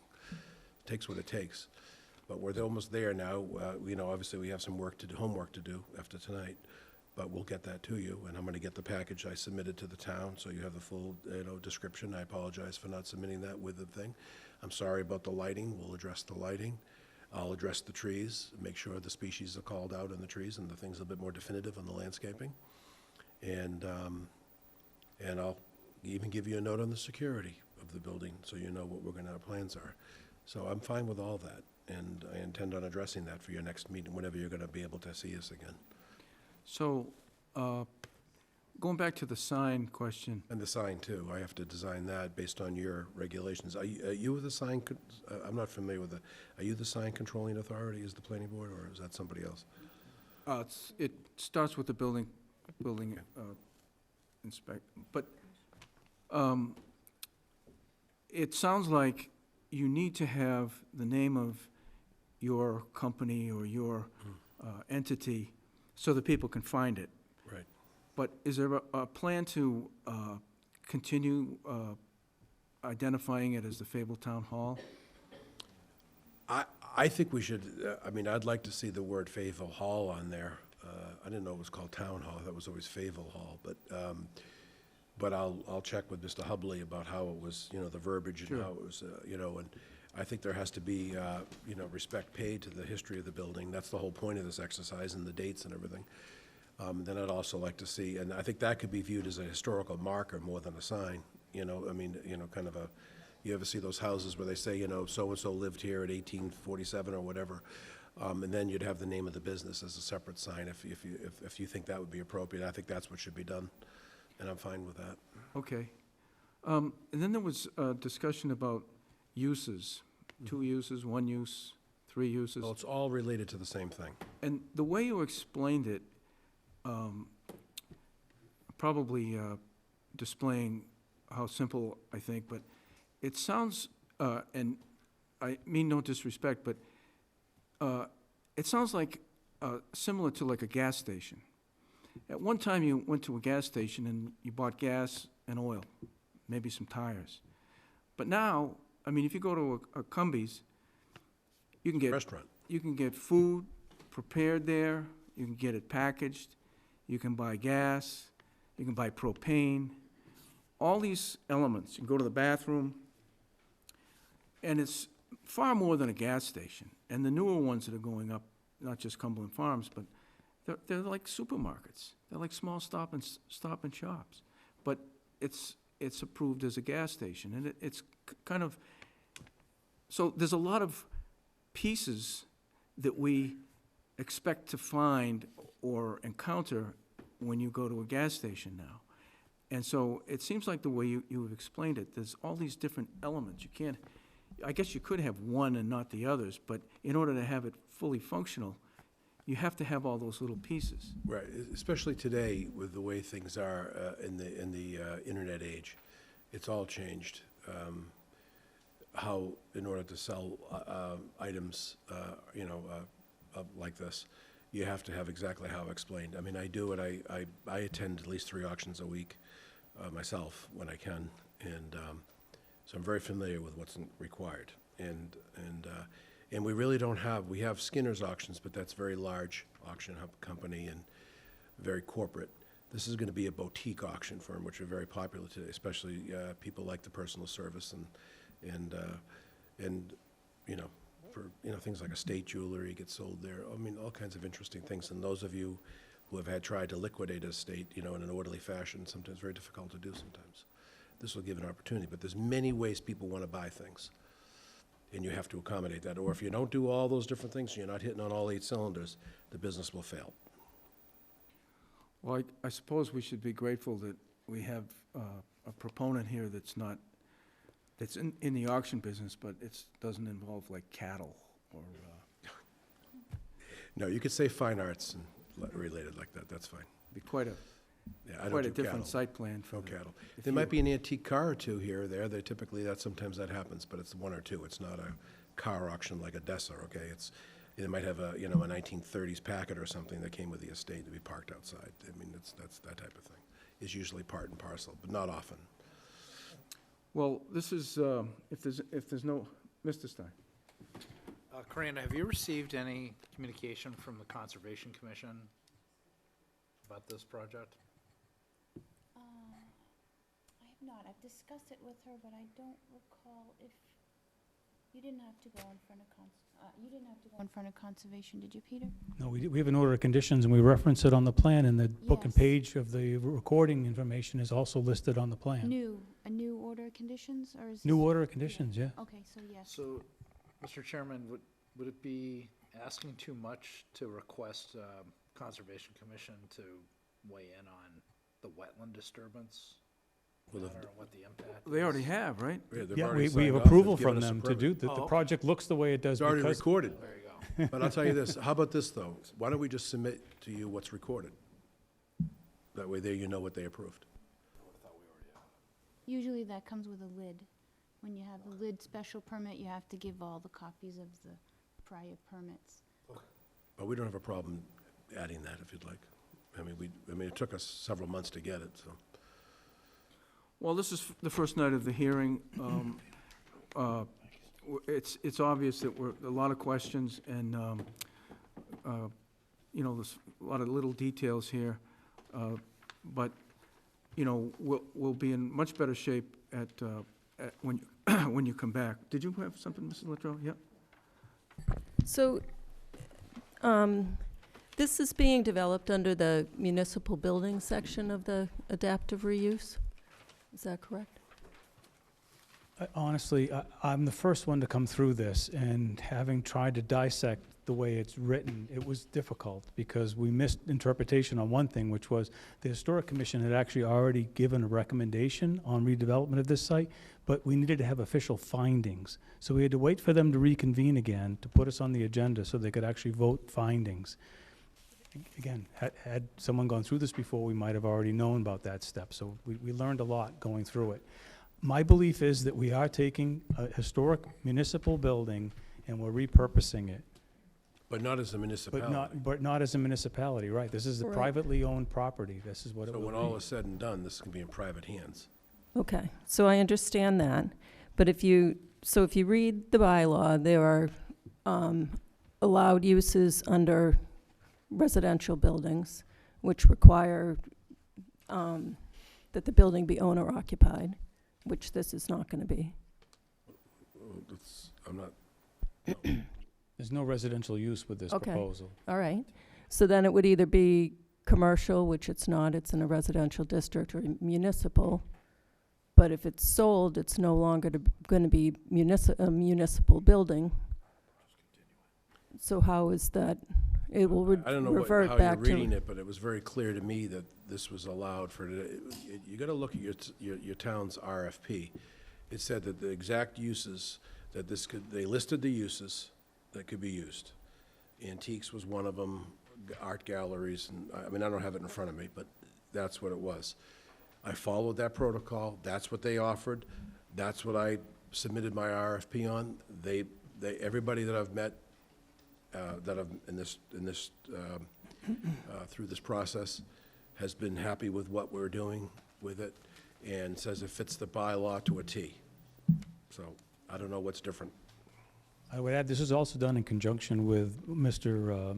Viscoli's council and town council, because in order for me to get my applications endorsed, which your town manager has to endorse every one of them, through conservation, through Board of Health. Because they're technically the owner. Because you're technically the owner right now. You, us, the town, are the owner right now. So this was all vetted through town council as well. so maybe we can, so my question is, if a municipal building by definition is owned by a municipality, but when it's sold, it's no longer a municipal building, and it reverts back to residential, and then this project would not be in compliance with the bylaw. I believe we can look back to last year. There may be town council opinion. Or was there? There was regarding those two criteria, the existing use, whether municipal or residential, and then transferring to the new use. Oh, okay, I'd like to see that. Yeah, I think we have record of that, and I think, if I'm not mistaken, and I could be totally wrong, I think it was municipal use considered going to this new program. But that's just off the top of my head, I'm trying to Well, remember I that. think it definitely is that, because that's how the RFP was worded, okay? Otherwise, I wouldn't have replied to it. I wouldn't have spent $50,000 on engineering to chase something that's not approved. I mean, Right, that's and there was a ridiculous. lot of correspondence at the time, because we were all trying to figure out how that was gonna work, so there were questions. And candidly, if this doesn't go forward, the gentleman there is exactly right. It's going to be leveled by somebody, probably the town themselves. So that's what you're looking at, an open lot or adaptive reuse. I do recall some opinion on, But why would I have done all this if it wasn't approved by town council? I mean, that's, I mean, that's, we covered that way, that's how your RFP was presented to me.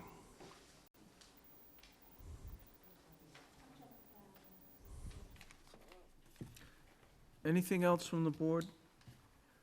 Our next meeting is August 5th. So, Mr. Chairman, before we get into that, is there any way the board could give me an indication? I really can't tell if this is something they want to see, because I really don't want to, just burn the candle for nothing. Because I'm not getting the same feeling that I got from other boards on this project. Yeah, we're not that touchy-feely. Well, I'd like to, I think it's a fair question. I mean. It is. It is. And I know we get in trouble, the planning board gets itself in trouble when we give indications that can be easily misinterpreted. So what we usually do is, we give the board an opportunity to answer your question by saying, for example, there's a showstopper here. There's something here that will prevent me from voting yes. So I'll go through the board and see if at this point in time, there's any showstoppers. And there isn't for me. Thank you. Mr. Stein? Well, I support adaptive reuse. I support historical preservation.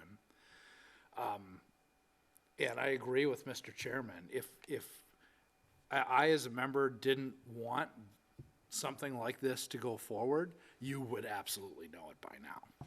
Okay, because I've never been in front of you before, other than You for have, for an A&R plan. That was it.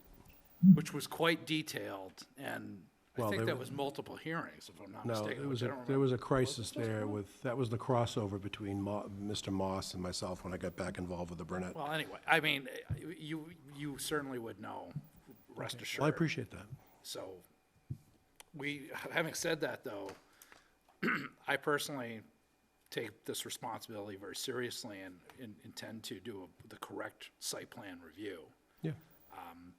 And I so- intend to do a good job. There's no, we're gonna vet this as detailed as we would any other submission. I don't expect anything less. Okay, thank you. Mrs. Luttrell? I think this is a good project. I just want to be clear that it's in compliance with the bylaw, and there seems to be some, well, in my mind, some gray area here. Then I think we need to talk to town council on that, just to clear that up. But probably the cleanest way. So Karina thinks that he may already have opined Right, on but that. we gotta If he find did, that. Okay, thank you. Mrs. Houlihan?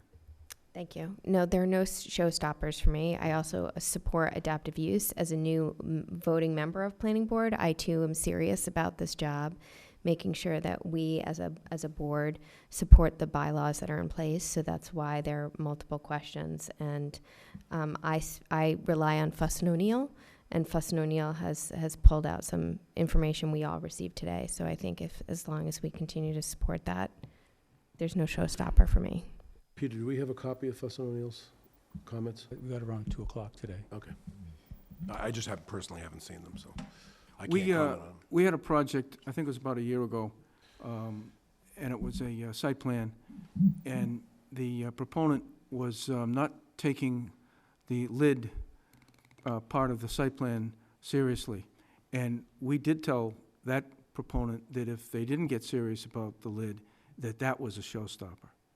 So we have told proponents in the middle of the public hearings that the project is in jeopardy if you don't address certain things. So I think we've answered your question here tonight. Yeah, No showstoppers at this point.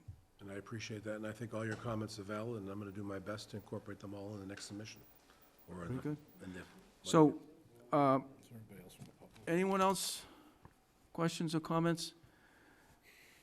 Everyone going to be back here on August 5th? Our next planning board meeting is August 5th, so if it's okay, we'll continue this public hearing to a time on August 5th, which is within the approval period. Mr. Stein?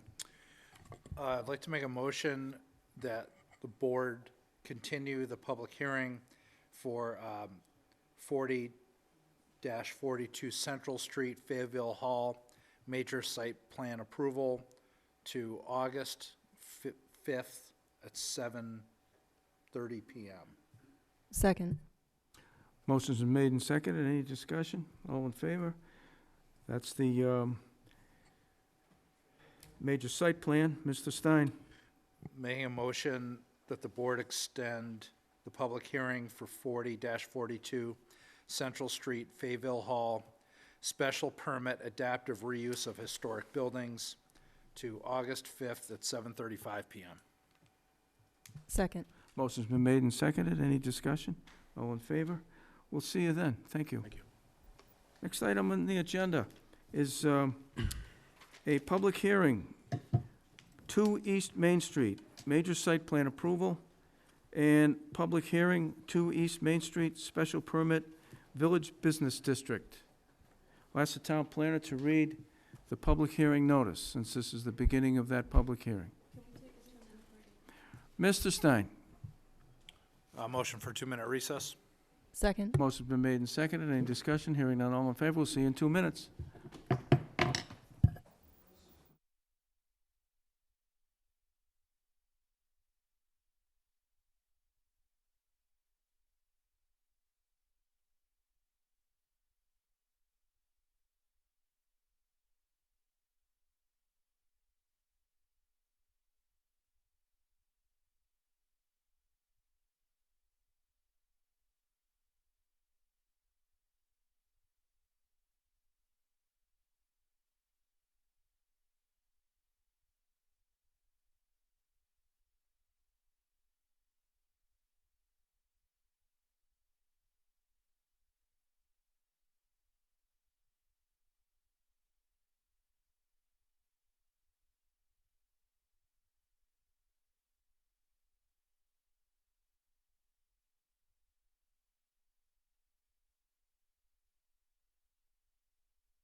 Planning board is back in session after a 2-minute recess. Next item on the agenda is public hearing, 2 East Main Street, major site plan approval.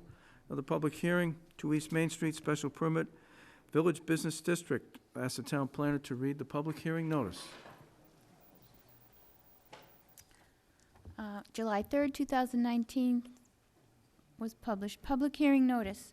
Major site plan approval in Village Business District Special Permit, 2 East Main Street, Assessors Map 54, Parcels 43. Per Section 174-10 of the Southborough Zoning Code, the Planning Board of the Town of Southborough shall hold a public hearing on Monday, July 22nd, 2019, at 7:30 p.m. in the Thomas J. McAuliffe Hearing Room, 2nd floor, Townhouse, 17 Common Street, Southborough, Mass., to consider the application of Watershed Investment Corporation regarding the property located at 2 East Main Street for major site plan approval. Per Section 174-8.4 of the Southborough Zoning Code, the Planning Board of the Town of Southborough shall hold a public hearing on Monday, July 22nd, at 7:35 p.m. at the Thomas J. McAuliffe Hearing Room, 2nd floor, Townhouse, 17 Common Street, Southborough, Mass., to consider the application of Watershed Investment Corporation regarding the property located at 2 East Main Street for the Village Business District Special Permit. These hearings concern a proposal to construct a 2.5-story, 7,000-square-foot office building with multiple uses and includes a parking area and related infrastructure. The site is located in the Business Village Zoning District. Copy of the plans and application may be viewed at the planning office at the Southborough Townhouse during normal business hours or on the planning board's website page at southboroughtown.com/planning-board. Any person wishing to be heard on the proposed charges should appear at the time and place designated. Donald C. Morris, Chair, Planning Board. Thank you. Do we have any other correspondence Yes. to be read? Just a brief scenario of how we got to this date. June 27th, Peter Bemis of Engineering Design Consultants submitted plans dated May 29th, 2019. On July 2nd, some supplemental information was required and submitted, including certificate of authority, and some additional engineering consultant review fees. On July 2nd, the application was filed with the town clerk. The submission was submitted to Fuss & O'Neill for review. The legal ads were published in the newspaper, Metro West Daily, the Worcester Telegram and Gazette on July 8th and July 15th for this evening's hearing. The distribution of this first submission was submitted to the planning board as well as to town departments. We received no department town comments.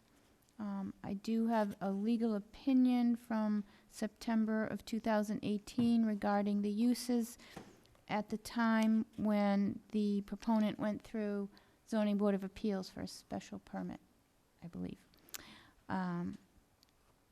We received the green cards back and the white mailing receipts, and this afternoon, similar to the other 2 projects we heard today, we received Fuss & O'Neill comments. They were immediately forwarded to the planning board and the applicant for at least a chance to take a quick look at before tonight's meeting, and that brings us to the first planning board meeting, public hearing this evening. Thank you. Anything else? That's it? That's it. Good No. evening, Mr. Bemis. Good evening, Peter Bemis, Engineering Design Consultants. So I'm starting with a photograph that we got from the historic book here in town.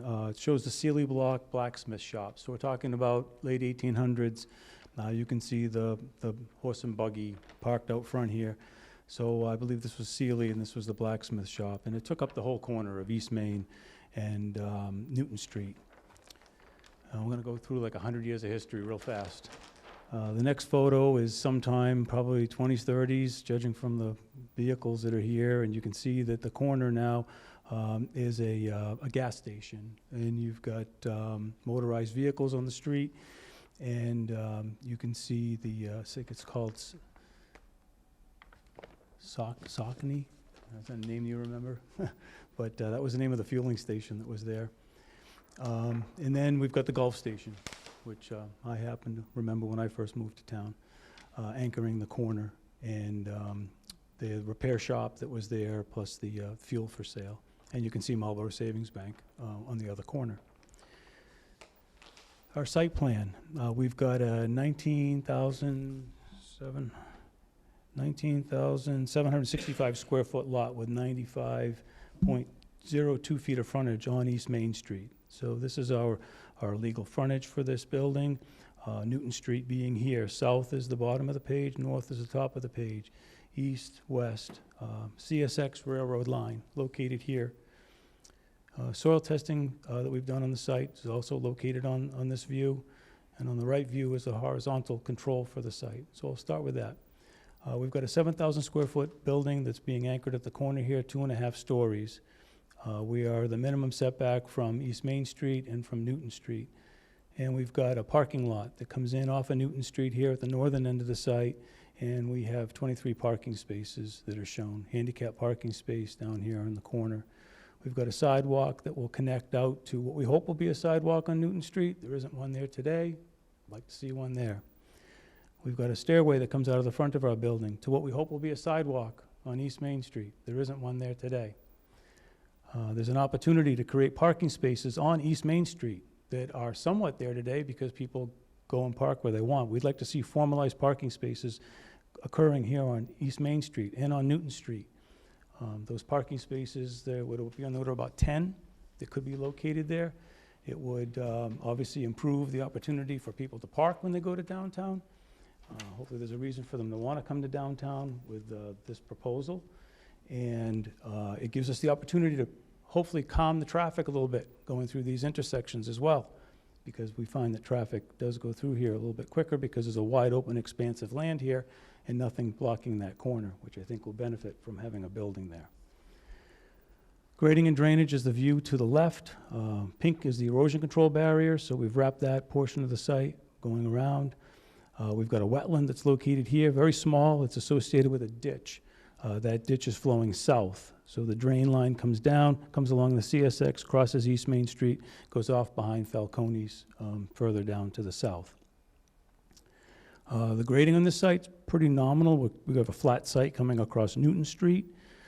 We have what we're calling a sitting area that we're creating back here.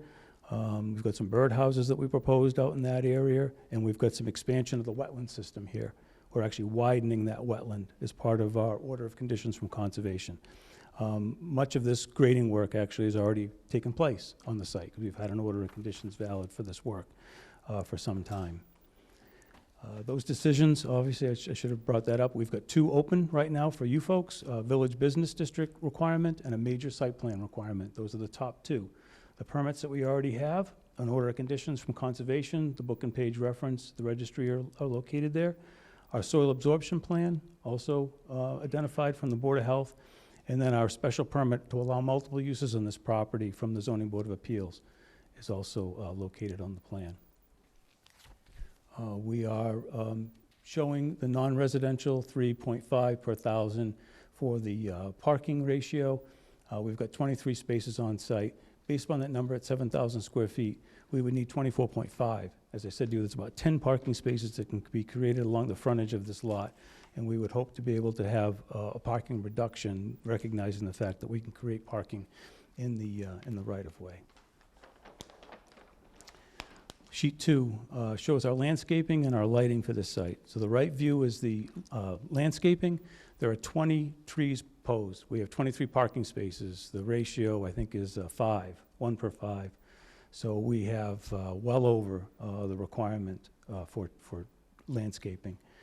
The one tree that we're going to have to insist upon, because it has been proven as a constant being capable of not being eaten by deer, and that's the green giant arborvitae. So we identified that arborvitae to go along that edge. The rest are maples and dogwoods, and we would use native plants that can come off of your list. We just identified dogwood, and we identified maple. The lighting is on the top view here for the detail, and the lighting layout, there's 3 fixtures that are proposed for that. That'll provide enough illumination. These are shielded and down illuminating fixtures. This plan also shows our proposed water connections, our electrical connections, our gas connection, and our soil absorption system that's also located in a lot that the Board of Health approved. The third sheet provides the construction notes, provides the details for the stormwater management system. It's a Vort Sentry unit that will treat stormwater prior to discharge. Dumpster enclosure that was located here on the north end of the site in this area here. So there's a dumpster enclosure fence that's shown on this plan for the detail. The rest are pretty much sedimentation, erosion control methods and procedures, and water connection details. This is the soil absorption plan.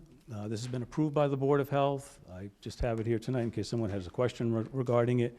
It's an approved plan by the board, and their signature is located on the right side of that sheet. For the architecture, we have a traditional colonial style building being located. This is East Main Street coming across the front of that. Newton Street would be to the right. We're anticipating having some sort of signage on the building, which is allowed by the zoning bylaw through the building department. And we've kind of gravitated towards this proposal with the clock tower on it. This is the architectural with the floor layout, and you can see the units that we could subdivide this in. It's got labs in the back portion of the building going up each floor up to the third floor walk up with basically a 2.5-story building.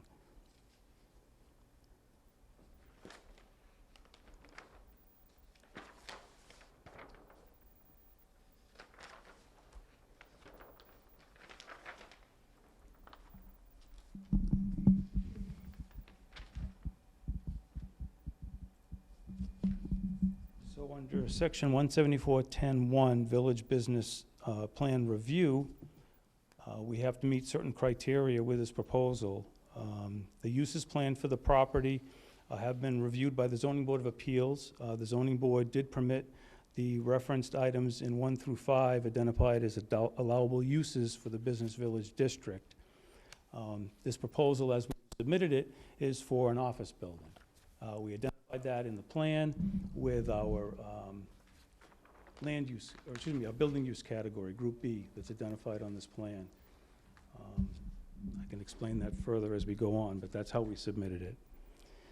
The proposed building is aligned with East Main Street. That is one of the preferences for Village Business District planning, is that the building be aligned with the adjacent street. And the exterior of the building and its elements are traditional colonial in style and feature, similar to what is also located on abutting properties. The center entrance does break up the full facade across the front of the building, so that you saw that entrance that we had located on the East Main Street side of the building.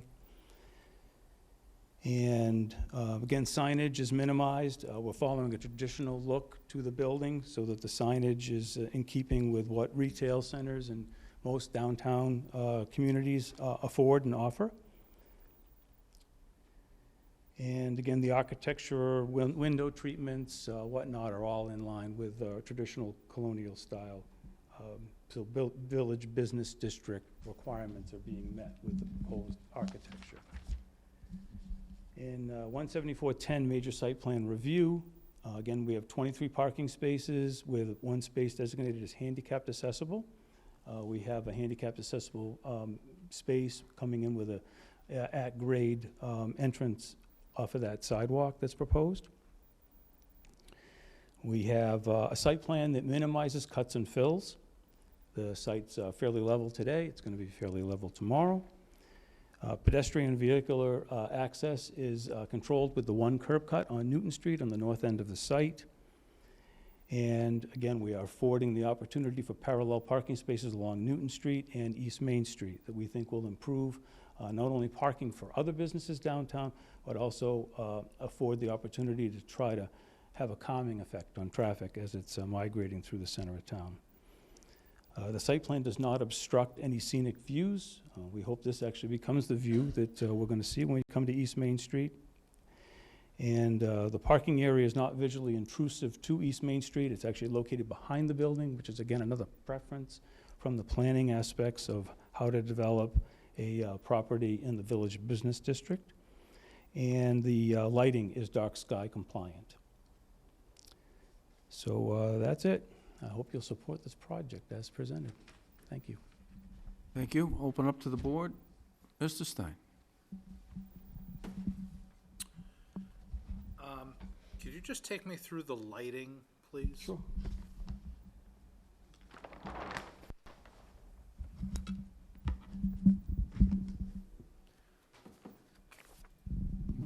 So there are 3 fixtures. There's one located here, here, and here. You see them? LP, LP, and LP. And then the details here for what the lighting fixture is. An LED fixture. It's not quite what the old shoebox looked like. It's got a hood, and those have controls within the light fixture to prevent glare coming out. So it's a directive light fixture. How tall are those poles? They are 18 feet from ground to top of fixture, and I believe your regulations allow 20. So, I see, 1, 2, 3 LPs. That's right. Okay. What about on the exterior of the building itself? I'm sure there'd be a doorway light fixture and something across the front. There'd be more traditional colonial appearance lanterns, but we didn't specify that at this time. So that will be added to a subsequent plan submission? If you insist upon it, I don't see it being much more than just an aesthetic fixture that'll be on the building. This is, it's true, it's a village business, permit, but as we all know, there are a number of residences in the area, so I would, Okay. and downtown, the lighting is important, certainly to me as a planning board member, in terms of the downtown aesthetic of Southborough, so yes, I would Okay. strongly recommend more detail on the lighting. All right, we'll find a fixture for it and we'll identify it. How about signage? We proposed a building-mounted sign, as I showed you on the front facade, and then we've got a proposed sign here, and those signs are all in accordance with what your building authority can grant. We weren't asking you for anything special beyond the sizes that they're allowed to grant. So at the entrance here, there's a sign, and then the building-mounted sign. And where's the detail for that sign? I just referenced the fact that the building inspector has the authority to grant a sign permit as long as I comply with the local requirements. So I'm not doing anything other than what the building inspector can approve. I've identified its location. Okay, I mean, we'll leave it to the board for consensus. I would prefer to have detail on the I don't even have a business located to come here yet. This is the first step, is to get approval to do this. Then we'll have a business that will come in. But I'm telling you, when that business comes in, they will have a sign that will comply with the requirements of the zoning district. If I could interrupt for a second. This is the Business Village District. If you remember, when the Walgreens site was proposed, this is the village business districts are governed by special permits. Special permits allow the board, and the way that this village business district was worded, gives the planning board and the neighbors massive authority over granting that special permit. So if the board asks for more detail, it's well within our authority to do that.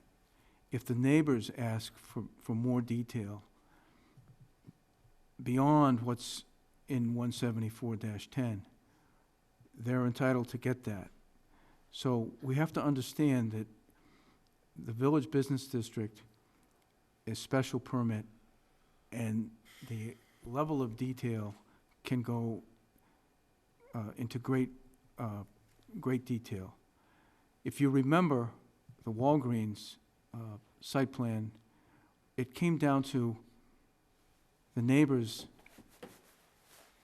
picking the color of the building, which is not done anywhere else in town or allowed, except in the village business districts. right down to the color of the paint. So if a board member or the public feel that there's not enough detail, you're going to be asked for that detail. I'll provide the size that's allowed, And and it's not- that, it's and not just- I'll put some generic name on there, because there's nothing to identify at this time to say Sure. this is what the sign's gonna look like. It's not just about the signage, it's about everything. Okay. Just to let everybody know that this is the very different authority that the board has in the village business districts. Mr. Stein? Yeah, thank you, Mr. Chairman. I think that we would probably benefit Mr. Bemis from kind of setting a cooperative tone. So I would prefer, you know, instead of just pushing back on every question that I raise, Okay. that you just, you know, kind of work with me on Okay. these questions. I'll walk the walk with you. Thanks. Okay. So there's seating area. Located seating areas here on that end Yeah, of the site. what's that? We're recognizing that there's an opportunity for an element to be on the outdoor side of this facility, and that they could have a place to sit out and have their lunch outdoors instead of being inside. So it'll be picnic tables? Correct. Yeah, we called out for some birdhouses, when we talked with conservation at length on what we would do in that area, so we were trying to enhance it. Oh, it's just the backwater. Where's the snow gonna go? Along the perimeter edge, that's what I have on site. It was part of our stormwater management plan, is that at some point on the storm levels that we might get, we have to haul off site, because there's only so much space that this site has for it. Whereas on that previous site, I actually had a designated area where I could put overflow snow. We don't have that here, so we'll have to haul off. I mean, you're gonna find most of the sites in downtown Southborough don't have a place to put the snow, so they end up hauling off too if you get too much. You said early on in your presentation that you're hoping for formalized parking on the street. Yes. So what's the process for requesting, that would be new to me. How do you get formalized parking on the street? I would hope that when DPW goes forward with the improvements project that they've been contemplating for some time on this eastern section of East Main Street, that they could incorporate that. Oh, so just part of the Main Street? Main Street Improvements construction. Project, Okay. right, yeah. You're not gonna request anything? Well, if the town doesn't do it, then I probably would go to the selectmen and ask them to consider designating some parking spaces in the street, and I can show them how we can lay them out. We've tried to create a site plan that could work with what the town might consider doing in the street area, but I have no control over it. I just hope that they would consider doing it to enhance the area for everyone. So is the parking schematic here, is that contingent on formalized parking on the street, or are you going to revise this if you get formalized? Or are you gonna modify this after No, we, no, how would that work? the layout stands on its own. What we've done is just designated the opportunity that from this curb cut forward, and the right-of-way is plenty wide enough for the parking to be able to be put along this edge of Newton Street on the east side, and then on the south side at East Main here, that there's enough width to be able to support parking spaces. Okay, I'm sorry, I may have misunderstood. I thought you said you were looking to reduce parking. if On you site, get- no. Okay. Okay. So this is We it. can get 23 parking spaces on site. That's what we can do. I wish I could do more, but that's what we can put on site. Okay, so the formalized parking on the street, If it comes, it comes. It just Right. benefits everyone. It's Gotcha. not just, I mean, there are other businesses that are located here that could benefit from that. Right now, it's just a free-for-all out there. Some people actually park up on this land now that we took the fence down. So, what are the proposed hours of operation of the building? I mean, it would be normal business hours for any business in town. I'm not asking for any restriction. So, I'm hopeful we find a business that wants to be here, honestly. I'm taking a bit of a leap of faith. So, yeah, you don't have any tenants at this time? Not yet. I'm looking for one. I mean, the goal here is that by introducing the plan in this manner, that we're trying to make it attractive for a business to locate here. So it could be anything. It could be, but, I mean, we came forward with an office proposal. So there was something that was easy for the board to embrace versus some of the other proposals that had been initiated, which some board members chose to speak publicly about. So I came forward with something that I thought would be easy and amicable for everyone to embrace. Because otherwise, I don't have the votes that I need to do to get this project forward. So that's why I introduced this project. Yes, the zoning board gave us all the multiple uses, but the proposal is to put an office building on the corner of East Main and Newton Street. How many units would be in the building? Could be one tenant, could be multi-tenant. And who's the owner of the site? It could be for sale, it could be, we would develop it, I mean, Okay. depending on the scenario. I made it clear at the zoning board proceedings that for me financially, I couldn't do an office building here and then try to lease it out. It's just not in the cards. I did come forward with what I thought was a viable proposal for me to do, and I still feel that that's a good proposal that I could come forward with at a future date. But right now, we came forward with something that we thought everyone could embrace. Has this already been through Conservation Commission? Yes, and- all those approvals that are listed here are all of record. They're all good. And you said you insist on arborvitae.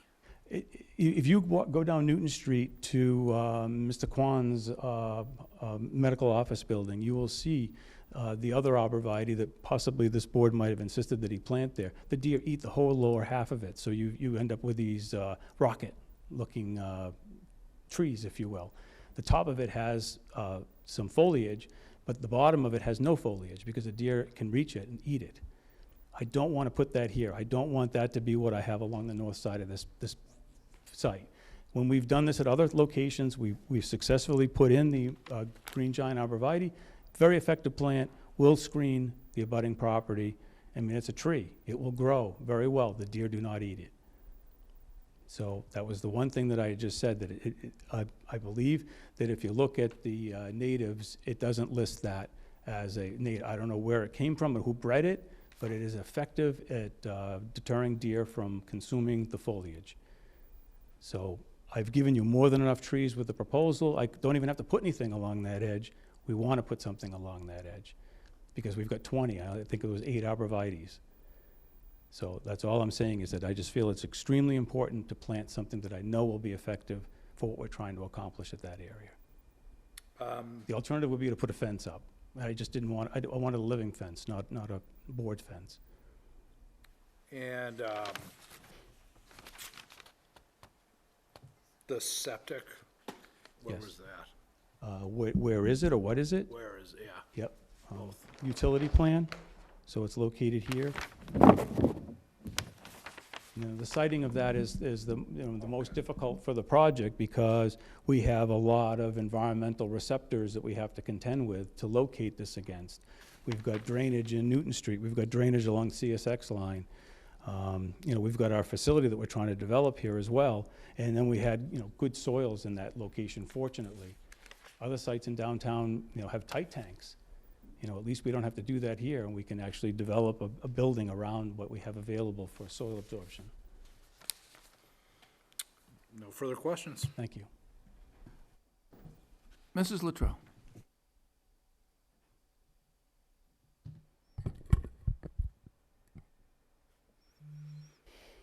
Okay, so to be clear, this is office use, there's no residential use. Correct. I'd have to come back if I introduce that. I mean, my point is that I am trying to do what I think everybody wants. So if I can get it approved and I can bring it out there and bring someone to want to be here, great. Everybody gets what they want out of this. So, well, currently, the residential use is not allowed in our bylaw. Residential use is- Residential as defined as a residence, yes. The hotel motel use is allowed. The zoning board did recognize it, but I am not putting that forward this evening. In addition, any residential use would have to comply with RB zoning, which this Understood. lot does not. Understood. So residential is out. Sure. So the landscaping, you're going to come back with specifics on the plans? 'Cause Yes, it I just choose says called our- maple, we'll designate it as a certain type of maple, and I'll designate it as a certain type of dogwood. Okay. The only plant that I was insistent upon was the arborvitae. Okay, and there's no deer resistant? That I am Native. not, I have no knowledge of there being one. Okay. And there's no planting on the front of the building? No. So the rendering shows planting, but there's no planting? The rendering is generic, that the landscape the architect put together. I mean, there's a spot for it there. I just don't see it making sense, honestly. You know, let's put it this way. If the town does not elect to put a sidewalk in, I'll probably put the sidewalk in eventually for a sidewalk to occur there. So we're putting in a provision for it, so I don't want to be committed to having to put landscape there. So is that We don't part of need the to. Main Street plan, do you know? Because I know that The the Main Street town, Improvements Project? yeah, There, to my knowledge, there wasn't a sidewalk proposed on that side of the street. okay. That doesn't make a lot of sense.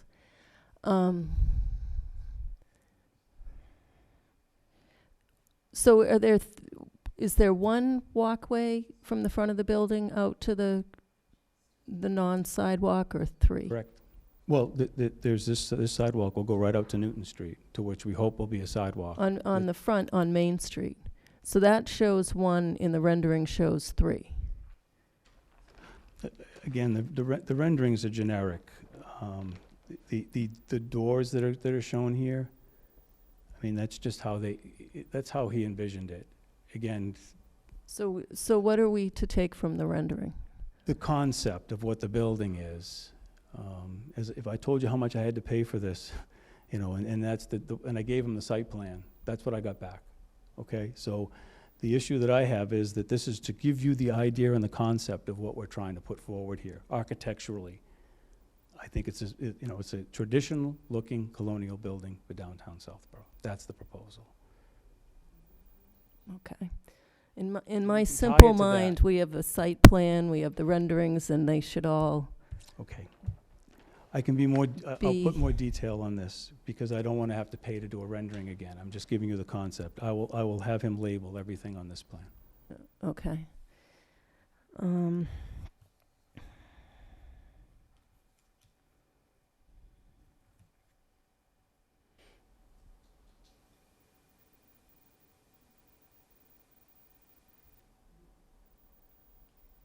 Back to the snow, what do you define as too much snow before you haul it off? Well, we do have areas along the edge, so, my guess is that after, 1 foot, maybe 16 inches, 18 inches, somewhere in that range, the site's probably not going to be afforded to be able to push it further, so you're going to have to take some away. Okay. But there is snow storage along the entire perimeter of that.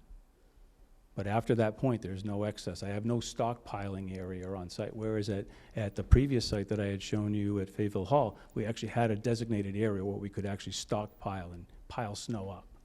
I just don't have the ability to do that here. And again, I don't think anyone does in downtown Southborough with any of their buildings. There's no real area that you can just pile it up, so you have to haul it away.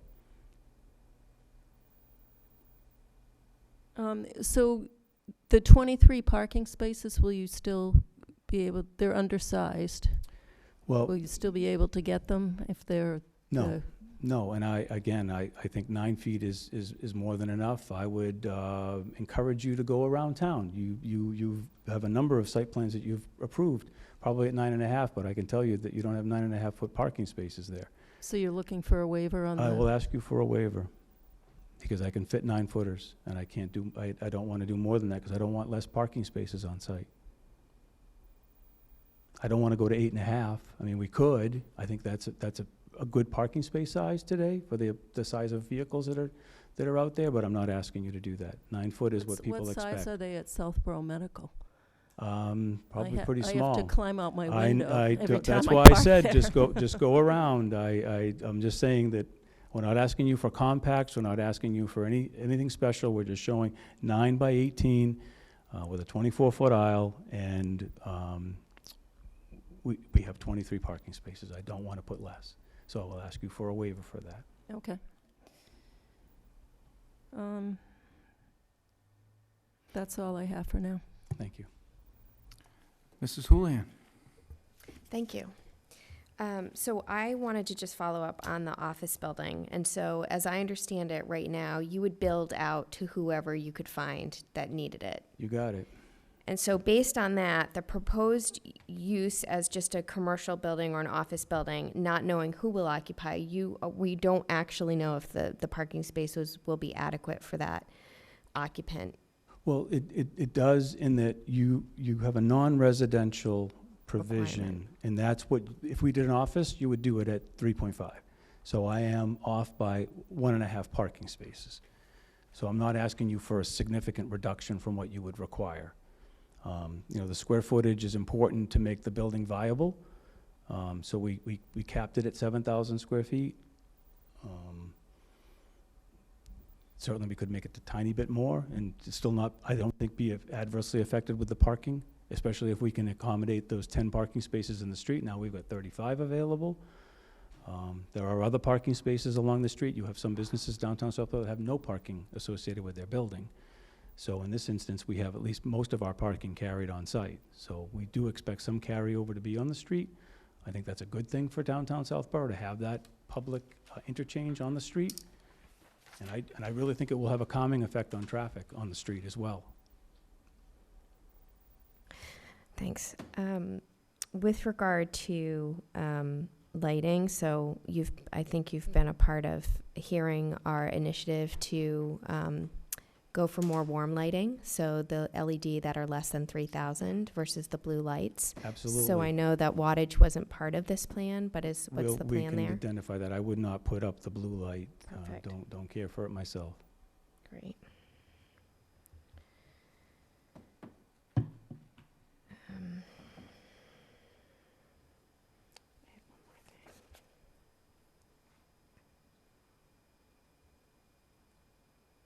I think that's it for now. Thank you. Thank you. Back to lighting for one moment. What are we gonna do for hours on the lighting? Or how will it be turned off and when? You know, we could do that. I have to kind of think that through and see, but clearly, you know, we don't have a robust downtown. There are some adjacent towns to us that do. I would, you know, hope that we can put some vibrancy into downtown with what we're trying to do here. So I don't want to be restricted on those lights going off at, you know, a real early hour. I will state, you know, for the record that those light fixtures that we are proposing will control the light onto the site. That's the fixture that we're proposing that we use here. They're not going to be like you have at other sites in town, retail sites where they're using like an acorn type light fixture so that the light bulb is actually there and you see the light glaring beyond the site. It would look great. Don't get me wrong, during the daytime that fixture is very attractive. At night, it's not very attractive to those who have to look at the light. So we've used a light fixture that's definitely has a better control to it. May not be as aesthetically pleasing, but it, you know, it won't look bad. So, you know, in the previous hearing, I think our chair did a good job of stating, you know, if there's a showstopper, we would let you know. For me, I mean, I just wouldn't support a plan that didn't have really fine definition and detail on the lighting, especially the hours that it's going to be lit. Okay. Well, no, I'll do that. I'll do that. You know, this lighting design was done by a lighting company, so, you know, I can assure you that it's in full compliance. But I will get you more detail. I had just one more thing. So I remembered what my other thing was. So your plan, so first I'd ask for your money back for your rendering, because your plan has stairs. Your rendering doesn't. I know. And so the question on that, is there guardrails, or how are you thinking about protecting your people coming up and down the stairs? Like snow, like it's just a visual representation on this plan. Just understanding how you're including the railing, if there is railing in the front. Well, no, there'd be rails on either side of the stair. Okay. Yeah. I just didn't see any of the details there, so did I We're miss just that? identifying a stair, so there'd be another means of egress to get to and from Main Street. Again, if the town wasn't to put any parking spaces out there or put a sidewalk out there, then there probably wouldn't be any need for a stair there, and we don't have to do one. But my point was that I think it's important for this to look like a traditional colonial structure with center entrance, and that's really where I was going with this. So that's why we brought that element in. We don't need it, because we're going to go coming in and out of the building from the back, but we don't want to put our back to Main Street. Exactly. Okay, thank you. Thank you. So have you coordinated or discussed this plan with the DPW? Briefly, I had asked them for some information on the East Main Street improvements, but I didn't get anything back. Made that request a couple of times, but that's okay. I know Karen's busy. So I don't know what the latest plan is, but I think they were at like 25% design at that previously. So it's not very far along, so it'd be very easy to incorporate something that we're doing here to what they're doing. I think that's what the board is going to insist on before granting a special permit. You're gonna tie me to downtown improvements? That's No, not no. fair. Let me finish, please. I'm sorry, but that sounds like what you just said. I'm sorry. Several times tonight, you said that if the town doesn't build the sidewalks, you might, or you would. What I'm saying is that it should be clear. The town should either make a commitment to you and to this board that they will install sidewalks, certain width, certain curb height, so on, so that you can coordinate your plan with that. Okay. With that. Okay. If the town says, no, we're not going to commit to any sidewalks or any parking spaces because we don't have the information at this time, we don't have the funding, there's no plan, there's nothing in movement to get sidewalks and parking spaces there. We would want that from the town. We don't expect you to get it, but we would try to get that from the town. Okay. If that's the case, then the ball's back in your court to somehow tie in what you want to do on your property with the public property, whether it's dirt, rocks, pavement, the different elevations, so that there's no kind of like no man's land between the end of your project and the beginning of the town's land. Should be properly coordinated, so that you know what you're up against, and the planning board can grant the permit based on Okay. an understanding of what the finished product will look like. Well, I don't mind Also drawing it, but what I'm concerned about is that it seems as though there has been lack of interest in trying to help me along with that aspect of it. So my point would be is that I don't mind taking the time and drawing something, but I just don't want to be held to something I have no control over. I have no problem controlling myself and making commitments myself, but I just don't want to be tied to someone that I have no control over. Right, but there's a point, there's a line along East Main Street and Newton Street where existing town property, whether it's, like I said, gravel or pavement, whether it's smooth or irregular, matches up with whatever you build. Mm-hmm. And it should be something that works, that's safe, and that works, and especially works for you. Okay. So I think we should probably try to precipitate through either the town planner or the selectmen to try to get some type of a feedback from the DPW as to how this project, they expect this project to tie in to the town, the town's land. Then no surprises from you, no surprises for us or the town. Right. Okay. DPW. So this is our first look at this. We have the Fuss and O'Neill letter that's dated today, and there's some several comments here. However, the one that seems to be rather significant is the The applicant has not provided drainage calculations to demonstrate peak flow rates. It also says, relative to pre-existing conditions calculations. Have you seen that? I just got it today. And we Okay. did provide them with some information. We'll supplement it. They wanted hydraulic calculations for the catch basin. We can provide those as well. So Okay. we'll get Fuss and O'Neill what they've asked for. For the most part, I wasn't concerned about too much that was in the letter. Have you shown this plan or coordinated the plan with any of the neighbors? The neighbors have attended my previous hearings, so they've seen what we've done in the past. I've had a few communicate with me. Okay. Yeah, I don't think, I hope I've gotten a lot of neighbors' support. I'll open it up to the public if the board's good for right now. Okay, anybody with questions or comments, go grab a microphone, please.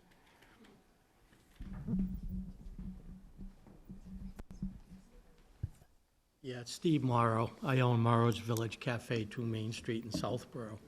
And we have a major drainage problem downtown as is. I have stood in my cafe during a thunderstorm and watched a river literally come down the railroad tracks from this existing property that drains now because it's not hard-topped and it doesn't have runoff. And it just comes downtown and just floods all of our basements constantly. And that's why we don't have a lot of business downtown, because of septic issues and water issues. And I'm questioning this because at his last meeting, I heard that there was retail space, but now he's saying office space. So can you clarify that for me? At the Zoning Board of Appeals presentation, I was looking for multiple uses at the site, and we honed in on the 2 that we thought was the most financially viable for Peter Bemis to go forward with, and I identified that those would be retail first floor and a hotel motel on the second floor.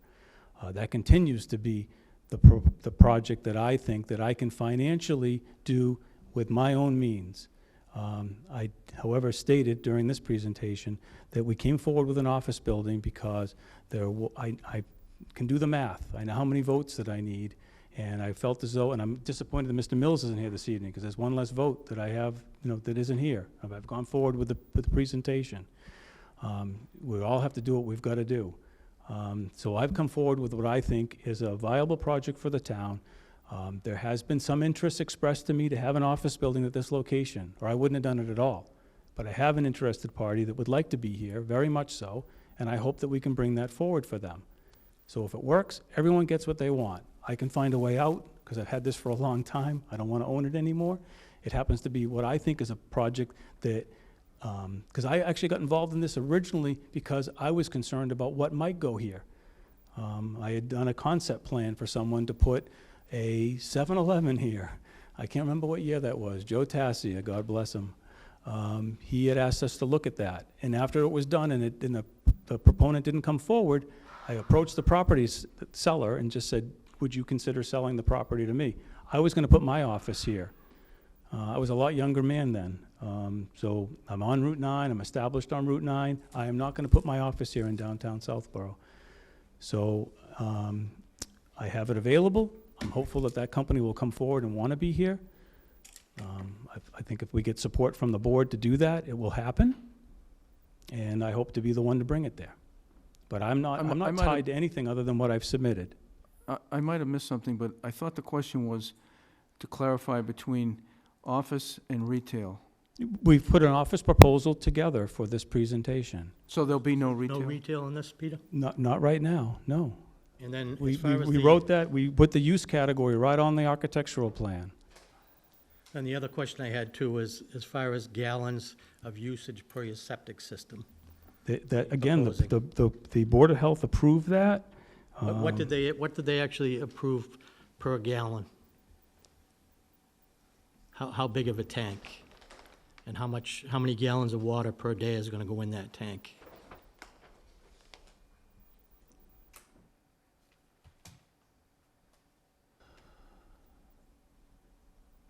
The total leaching area was 812 square feet. It will support 798 gallons per day.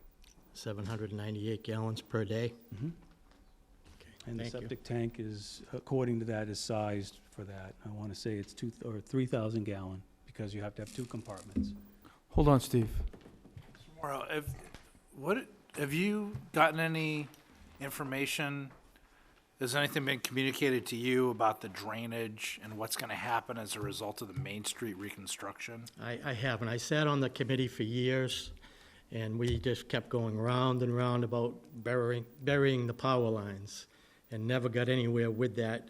As far as I know, from what I understood, from Park Street to East Main Street has to be done by the town because the setbacks don't qualify for handicap accessible sidewalks, crosswalks, etc.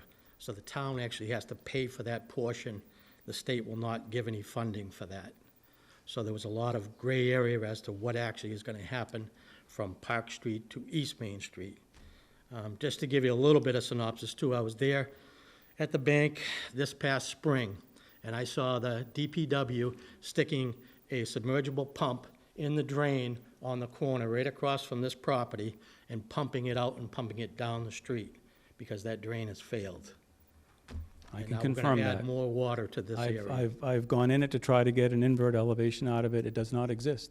So there's really no drain there. There's a surface structure, but there's no drain there. Thanks. But that's not my fault. Anyone else? Make sure you sign in. That clipboard is to have you sign in so that our minutes reflect the correct name for the speakers.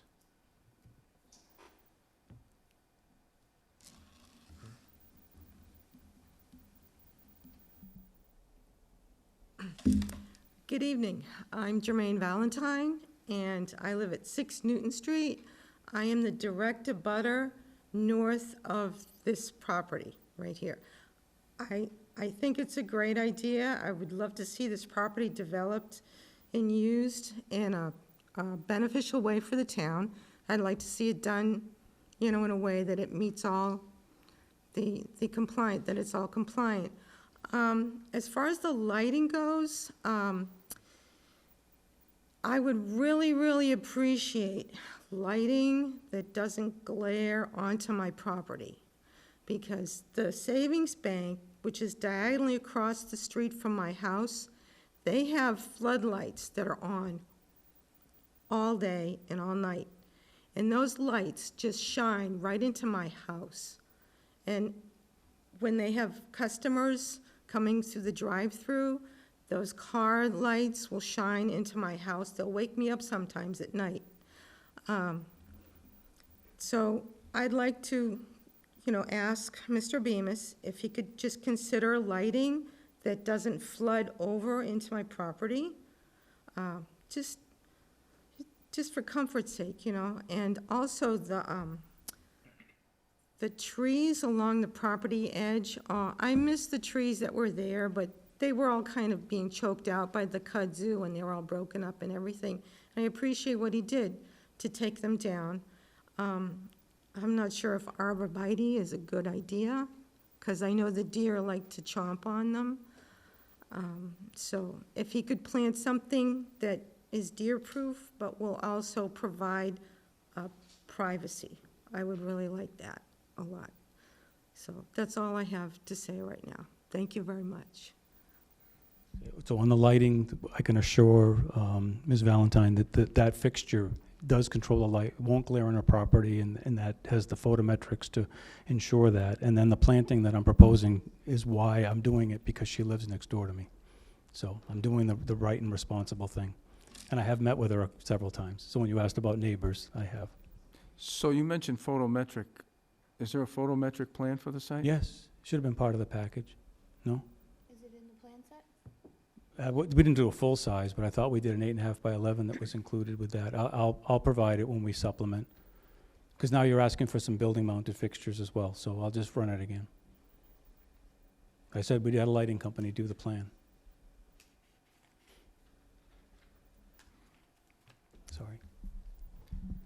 Good evening, Julie Connolly, 26 Oak Hill Road. I am the chair of the Economic Development Committee, and just wanted to, first of all, thank Mr. Bemis for being here and commend him on this project. The Economic Development Committee supports this project strongly. As we know, this site has it's one of the more prominent intersections of our Main Street, and it's been vacant and an eyesore for a very long time, and we appreciate his efforts to develop it in a way that's very thoughtful and that fits with how we sort of the bucolic nature of our town. And when you look at the history, as he's done so much research and really done a great job, I believe, of showing what this property was before. It's it was started as a blacksmith, and eventually more recently was a gas station. If you compare those previous uses to his proposal here, I think it's pretty obvious that this is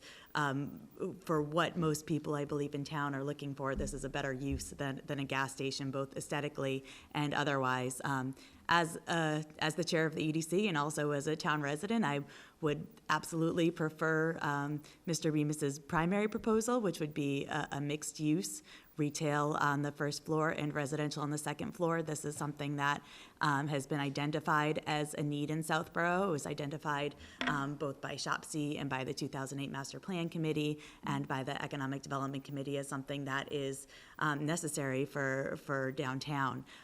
So we hope that someday we can get there, but until then, we'll take the removal of the eyesore, the development of an attractive building, and the removal of that vacant lot as definitely a step in the right direction. So thank you, and that's all. Mrs. Luttrell. Julie, before you run away, do you know what the current vacancy rate of office buildings or office space in town is? Not off the top of my head, but I'm certainly happy to get that information. Okay, just curious. Thank you. Anyone else from the public want to comment? Questions? Well, Mr. Stein. Mr. Bemis, you just alluded to an interested party. You had mentioned, could you please elaborate on that? I can't because they haven't committed to the site, but if they do, I'll be glad to. I had hoped we might get to that point, but I just don't have the ability to do it. And you know what, if you think about it, a lot of companies want to be out on Route 9. This company happens to want to be in downtown Southborough, which is great. So that's why I said that I think this is just a great opportunity that's come forward. If it works, super. Because like I said, everyone will get what they want. I've had folks come to me and want to put a restaurant here. There's a restaurant across the street. The gentleman already spoke this evening. If I came in with a restaurant tonight, I'm sure he wouldn't be very happy about me putting a restaurant downtown. So I've been trying to weigh all of the various interests that are here. I want his restaurant to thrive. So therefore, if I put an office building here, there's people that can go across the street to go to his restaurant. So, everybody can kind of get what they want out of this. So I've come forward with, I thought, something that was the most amicable for everybody that's involved. Gives us an exit strategy, gives us a way of putting forward something that's important to downtown Southborough. Like I said, I've hung on to this for a long time for a specific reason, because I just didn't want to see anything happen here. So now it's time to put it forward. This is what I have for the proposal, and I will tell you that if that company or another company doesn't want to be here in downtown Southborough as an office building, it's probably not going to work. So therefore, I'd have to come back and do something else. So I've taken the risk to come forward with this. So if we can put approvals on it and get you folks all comfortable with what those details are, great. And then hopefully this company will sign up, and then it'll go forward. And if not, unfortunately, I'll have to be back here again because I don't have the financial wherewithal to own an office building in downtown Southborough. So in the previous hearing, your client asked a really good question, just wanting to get a sense of philosophically, is the board supportive or not? And I don't need to ask you that. I'm in. I'm all in. I submitted this all in. No, I'm not asking you. Oh. I wanted to let you know that I am a supporter of economic development in Southborough and a strong, vibrant downtown. I just like I told Mr. Deli Priscoli, it's the same applies here too, that we're going to just do the proper review and. Yeah, I don't expect anything different. Oh, okay. No, I don't. I really don't. I'm just saying, some of the details and some of the controls that I have with this site are limited. I will make sure that I dot every I and cross every T, but I can't change 23 parking spaces. I can't change that my building is gonna be in this position on the lot. But I would think that certain things like drainage and parking, you would want to have those definitively, you say, you call it restrained or constraint.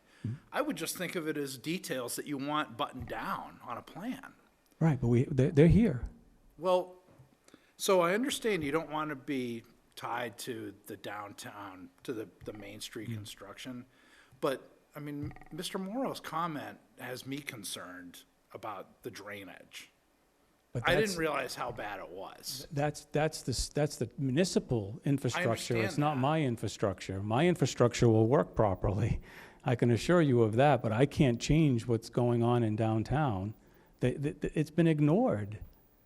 I didn't cause that. I understand, but this is a proposal that's happening at the same time as a big project, municipal project. So, don't get mad, but I am gonna ask the chair if, and our town planner, would it be appropriate to ask Karen Galligan to participate in this hearing? In light of the fact that we've just had a business owner, an established business directly across the street say that there's a major drainage problem that's flooding his basement. To me, in the context that we're redoing the street, it's not outrageous to ask the town superintendent to weigh in on this, and my preference would be that she would come to the next hearing. We would do that, but only through the Board of Selectmen, because Karen doesn't work for us, and her world is she's responsive to the selectmen. So I think earlier we said that we would, through the town planner, precipitate some type of communication through the selectmen to whoever is knowledgeable about the so-called downtown project. And if there is no information, if there is no plan, as Steve Morrow said, maybe if there isn't a plan, then just tell us, and then we'll work around having no plan and try to make this work with what's existing. But yes, the answer is yes. We will, myself and the town planner will do what we can between now and when you come back to see if we can get participation from whoever has knowledge of the future of that corner. Okay. I mean, the one thing I can tell you is that from this point where the head wall is to the outfall, which is behind Lamy's Insurance, there's plenty of pitch. I mean, it drops probably 4 feet in that fairly short distance, if not more, from there to there. So anything that's not working properly is not a function of what's happening at this site. It's the infrastructure that's out there in the road today. Karina? I just want to add, just to clarify that when we get a submission, that the application package that you receive also goes to the department heads like the DPW. And in my past experience, being on the other side of the fence and presenting like this, when a board had a question regarding how something related to that project relates to something that involves one of those departments, typically, and I can, correspond with Karen and tell her what we were talking about, but it would be up to Peter Bemis to meet with Karen, maybe describe the project a little more in detail because she is extremely busy, and if you had a chance to sit with her and just say, this is what the concerns are, and then she could easily provide her opinion back, you being familiar with the project. So in my experience, usually the engineer will coordinate some kind of response with whoever the department head is. You would go talk to her, you tell her what you're trying to do, you tell her our concerns, and then ask her can she provide a memo, feedback based on what she thinks, whether she agrees, whether she has an idea, or is opposed, or whatever. But that's part of the review process, that the different departments look at the plans and give some notice back. If you specifically go and talk to her, it might help prompt her to look at it in greater detail under the context that we discussed, and could maybe answer those questions about the town project for the Main Street, and what other drainage conditions. She knows there's a problem there. Well, She knows I'll more do, than anybody probably what I drainage understand, conditions are there. but I'll do that because the board has directed me to do that. But the corollary of that is also true, that she was given the packet. The fact that she did not opine on this, also I could take away and say, Karen is fine with what my current I know, but the proposal board is. is asking, so No, it's no, in your I'm gonna best do it interest. because they've asked, and Yeah. because, you know, an abutter raised an issue. But what I can assure you is that it's not a function of my proposal, what's happening out there. It is not. The effluent that we're proposing here is been sized according to what the Board of Health's and Title V requirements are. And the stormwater piece, by the same token, is also been applied for based upon what the site can support. So again, I just don't want, and I don't want to be tied to an East Main Street project that I have no control over. It's just not fair. Mr. Morrow? Yeah, Peter, just one thing quickly. You're not adding, to the problem, but what happens is all the runoff water from your property will go, like you said, that 4-foot pitch, it comes down the railroad tracks and goes right into my parking lot and then into my basement. So I shouldn't get be. what you're saying, Okay. that your project is not going to do that, but it will, because I've sat there and I've watched it. And I look at this 2.25-story building, 10 feet off of Main Street, and say, this isn't gonna change the village district? I mean, come on.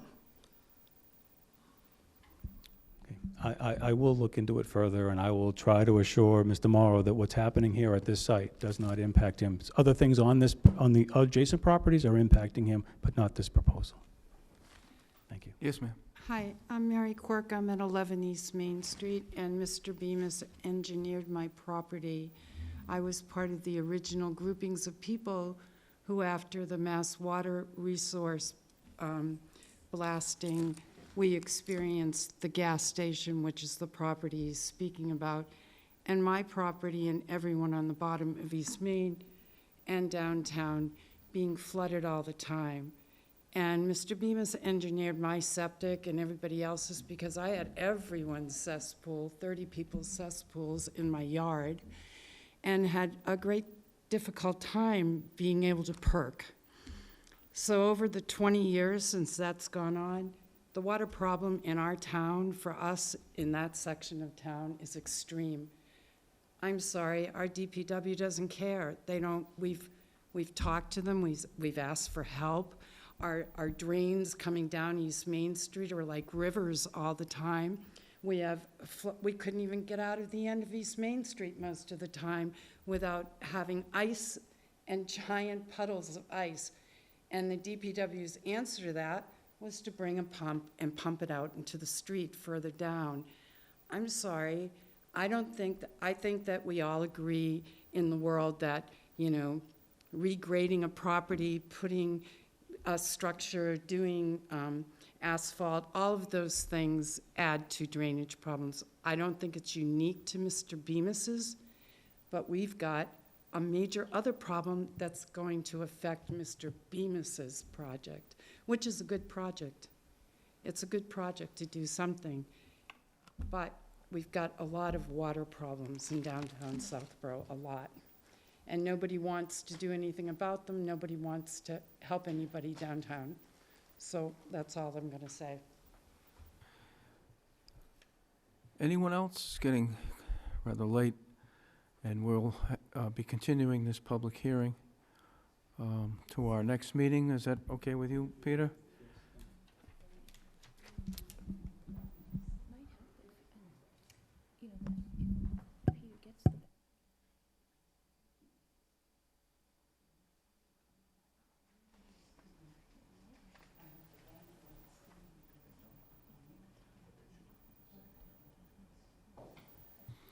Mr. Stein? I'd like to make a motion that we continue the public hearing for 2 East Main Street, major site plan approval for August the 5th at 7:40 PM. Second. Motion's been made and seconded. Any discussion? All in favor? Okay, that takes care of the major site plan, continued public hearing. Mr. Beaman, Mr. Stein. I'd like to make a motion that we extend the public hearing for 2 East Main Street Special Permit Village Business District to August the 5th at 7:45 PM. Second. Motion's been made and seconded. Any discussion? All in favor?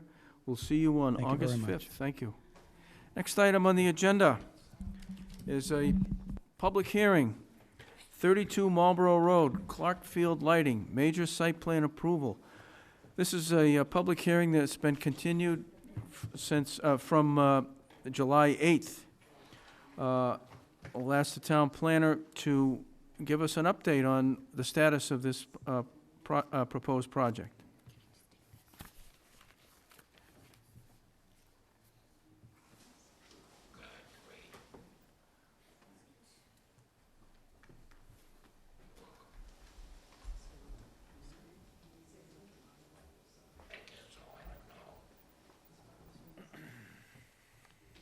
Yes.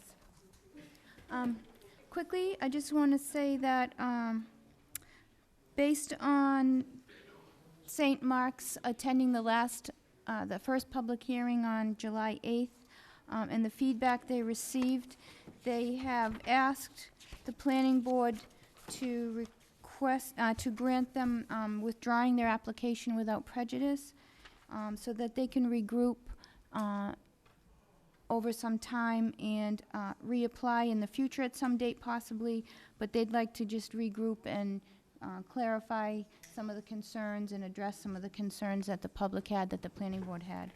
So we received a letter on July 15th, 2019, to the Southborough Planning Board. Do you want me to read it or just summarize? All right.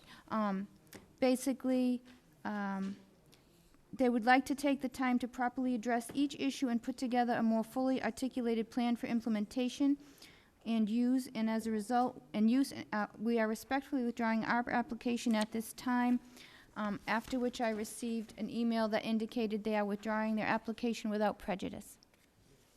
Any discussion on this? Mr. Stein. I'd like to make a motion that we close the public hearing for 32 Marlborough Road, Clarkfield Lighting, major site plan approval. Second. Motion's been made and seconded. Any discussion? Anyone from the public?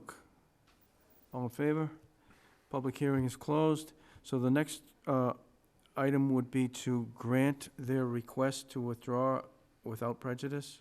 I'd like to make a motion that the board grant St. Mark's School their request to withdraw the proposal for 32 Marlborough Road, Clarkfield Lighting, without prejudice. Second. Motion's been made and seconded. Any discussion? All in favor? Very good. Next item on the agenda is a approval not required. A&R for 0, 26, and 28 Granuel Road and 0 Brigham Street. We'll ask the town planner to give us the latest on this. Okay, let me just pull what I have up on the screen so everyone can see it.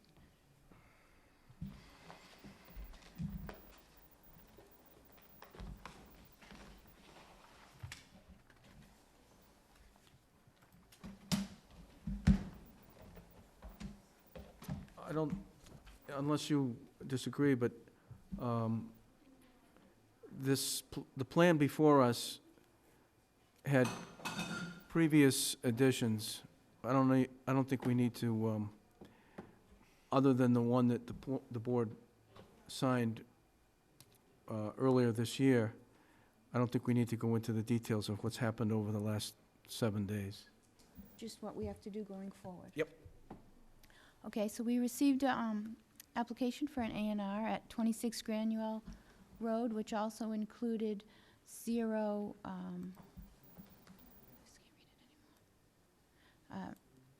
the address of 0 Brigham Street, 26 Granuel Road, 28 Granuel Road, and Granuel Road, as according to the assessors. The application was submitted by Whitney Street Home Builders, who owns the large portion of land in the 2 previously divided lots from last winter. Granuel Homes is the other LLC who owns the piece of property along 495 as well. Both of those are managed and owned by Mr. Jim Vinicasa, who is the developer and owner. Through some transactions to sell the property,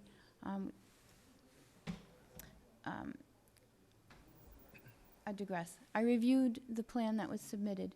There are some minor things that still need to be adjusted. Correct. Okay, the plan was filed today.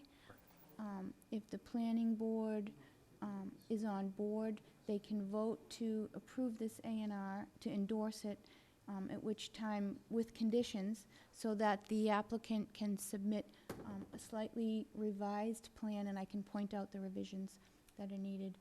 And then, once that's submitted, the planning board members would need to come in, at least 3 of you, to sign the plan at the planning office and endorse the notice of vote.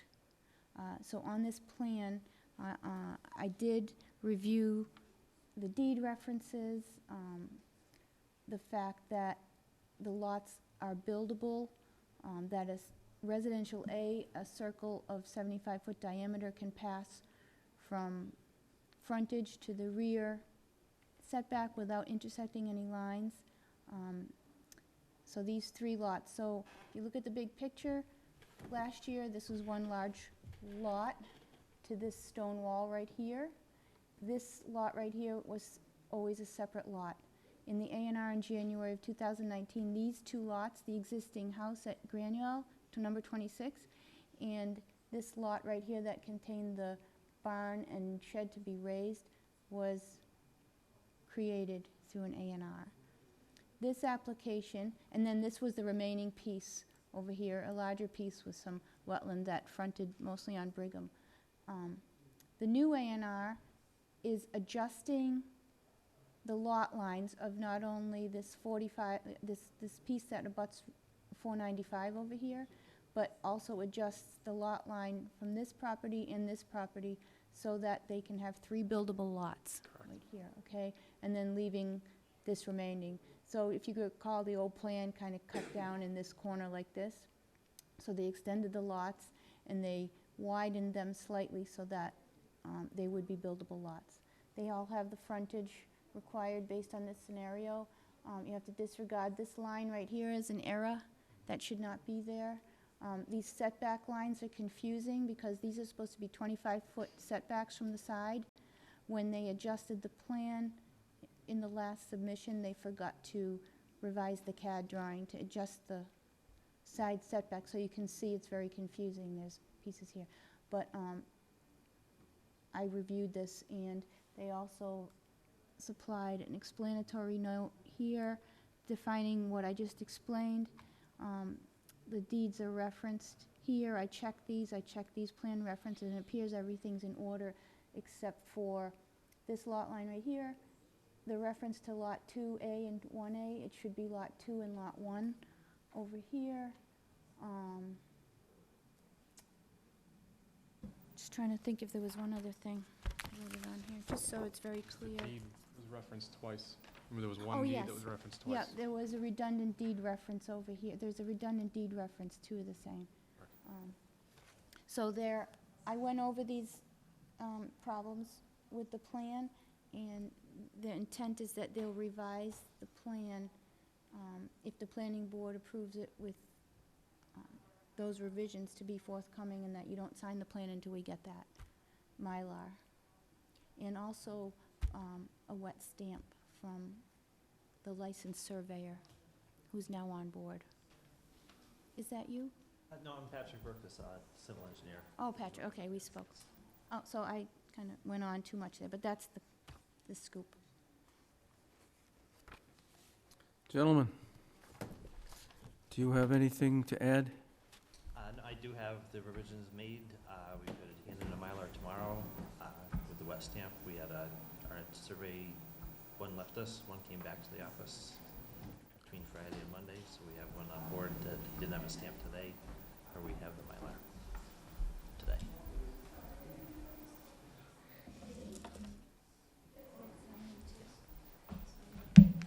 I'd also like to thank Ms. Quinn chairman for working with us so diligently this week, and apologize for the confusion that we caused. It's been great. So, is it Mike Burke? No, it's, Patrick Burke is from Waterman Design Associates, and Jim Benincasa, Vinicasa yep. is the owner and developer. Just so the public knows, we're experiencing almost a 100% rate of defective submittals. Virtually every submittal that comes into the town planner's office has omissions, has conflicting information, is incomplete, and the burden, the trend seems to be to get close, dump it into the planner's office, and let her figure it out. And it takes time, a lot of her time, to do that. And we've had, for the last several months, virtually every plan that's been submitted has been sent back and is not accepted. But it takes time for the town planner to determine whether the submittal is complete or incomplete. So the public should know that. And it's somewhat out of our control that the engineering and the surveying and the design people seem to be sending, these plans without a very thorough review. And this is more of the same.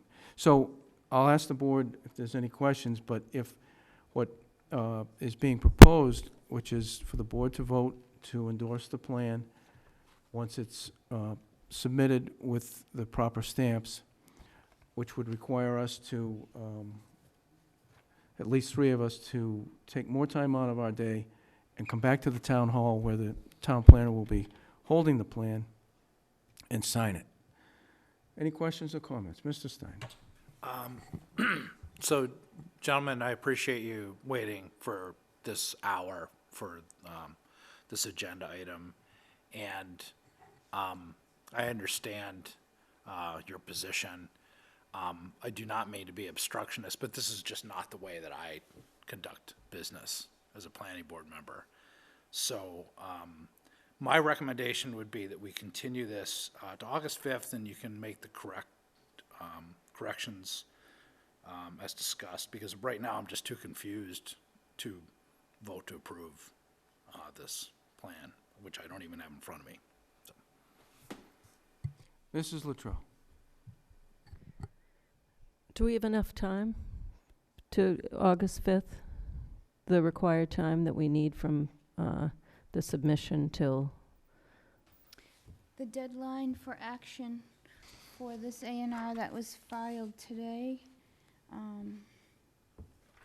so it's 21 days from today, and today is the 22nd, so we have This is August 9th. 10. Yes, that was because it was originally filed and rescinded, so that we could file a new A&R. The dilemma is that there is someone waiting to be closing on a property that we were trying to expedite this in order to assist if we could pull it all together. So it's sometime after the 9th? Yes, it's, Oh. so if it was filed first on the 19th, it's 3 days later, so it would be the 12th, I think. The 12th Okay. is the deadline. So we For this- do have the time then. Yes. I agree with Mr. Stein. I think it would be a dereliction of my duty to endorse something that I haven't even seen, like, I haven't even reviewed.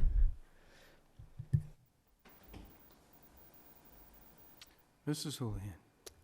I'm in agreement with Mr. Stein and Mrs. Luttrell. So, I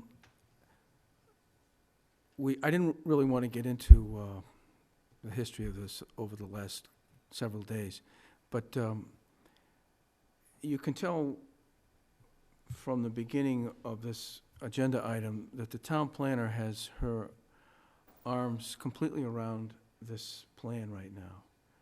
And there's also someone who is interested in purchasing and passing papers on one of these lots. And it's a situation where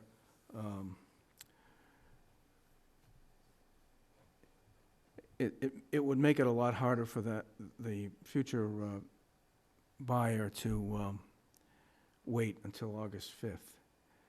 I agree with Mr. Stein and the rest of the board that we shouldn't be voting on something that we haven't seen and it's not in front of us. But just from my own point of view, I guess, and it's different than yours because I've been going through this over the last several days with Karina, that I do have a comfort level. Our town planner, we're fortunate, is a registered professional engineer. She has, tons of experience with A&Rs, and she would not recommend taking this path and risking her PE license or her reputation if there was an unnecessary risk here. So based on, again, my discussions with Karina, I'm okay with voting on this, getting the plan in here, and if it's not right, she'll just text us and say, don't bother coming in, I'm sending it back. And if it is right, she'll make sure that it's right and notify us accordingly.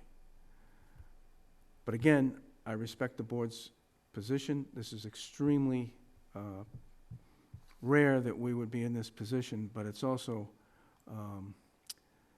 kind of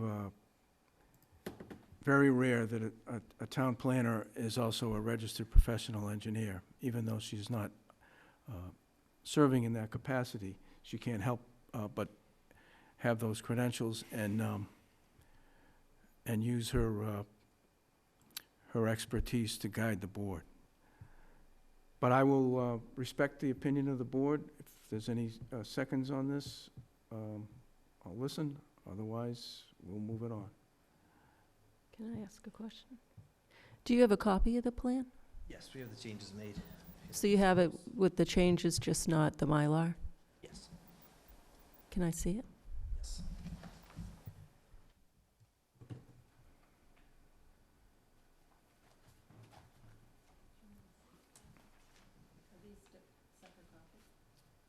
Yep, one single. If anybody else would like to see them. I usually do the engineering just so the board knows. Usually do the engineering. I was helping out with this just because we did have the surveyors that was only available one day before he went to his next job.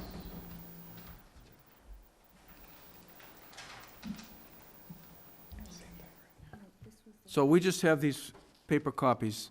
Yes. You have not submitted this plan electronically to the town planner. I do not believe so. Don't think so. What you see on the screen was Yes, the this is latest what- submission I got where I caught some of these small issues. So, Karina, Yeah. is what's just been put in front of me, is this the final corrected plan? That's what I'm looking at. Okay. Corrected from that one to here. That's what I would have to make sure is correct. In other words, I'd have to make sure that what I asked them to revise on the last plan they submitted was affected onto this plan. Is that something you can do now? I could try to do it very quickly. Yes. Well, It's Karina's... after 11 o'clock at night, and we're past the point of very quickly. So Okay. just take your time, if you're willing to do that. Just gonna look really quick. So, I'm guessing that because we're looking at this plan, that there's at least some interest in possibly taking a vote tonight? only Because if there isn't- To be honest, only because you're putting it out there that there's an interested party, who's depending on this A&R approval, but to me, this is not an acceptable submission. But if we're gonna put it on the planning board to, have somebody's financial well-being in the balance, then I suppose we're gonna have to, in my opinion, take a look at it. Could I ask the engineer to walk us through the frontage? Take your microphone. So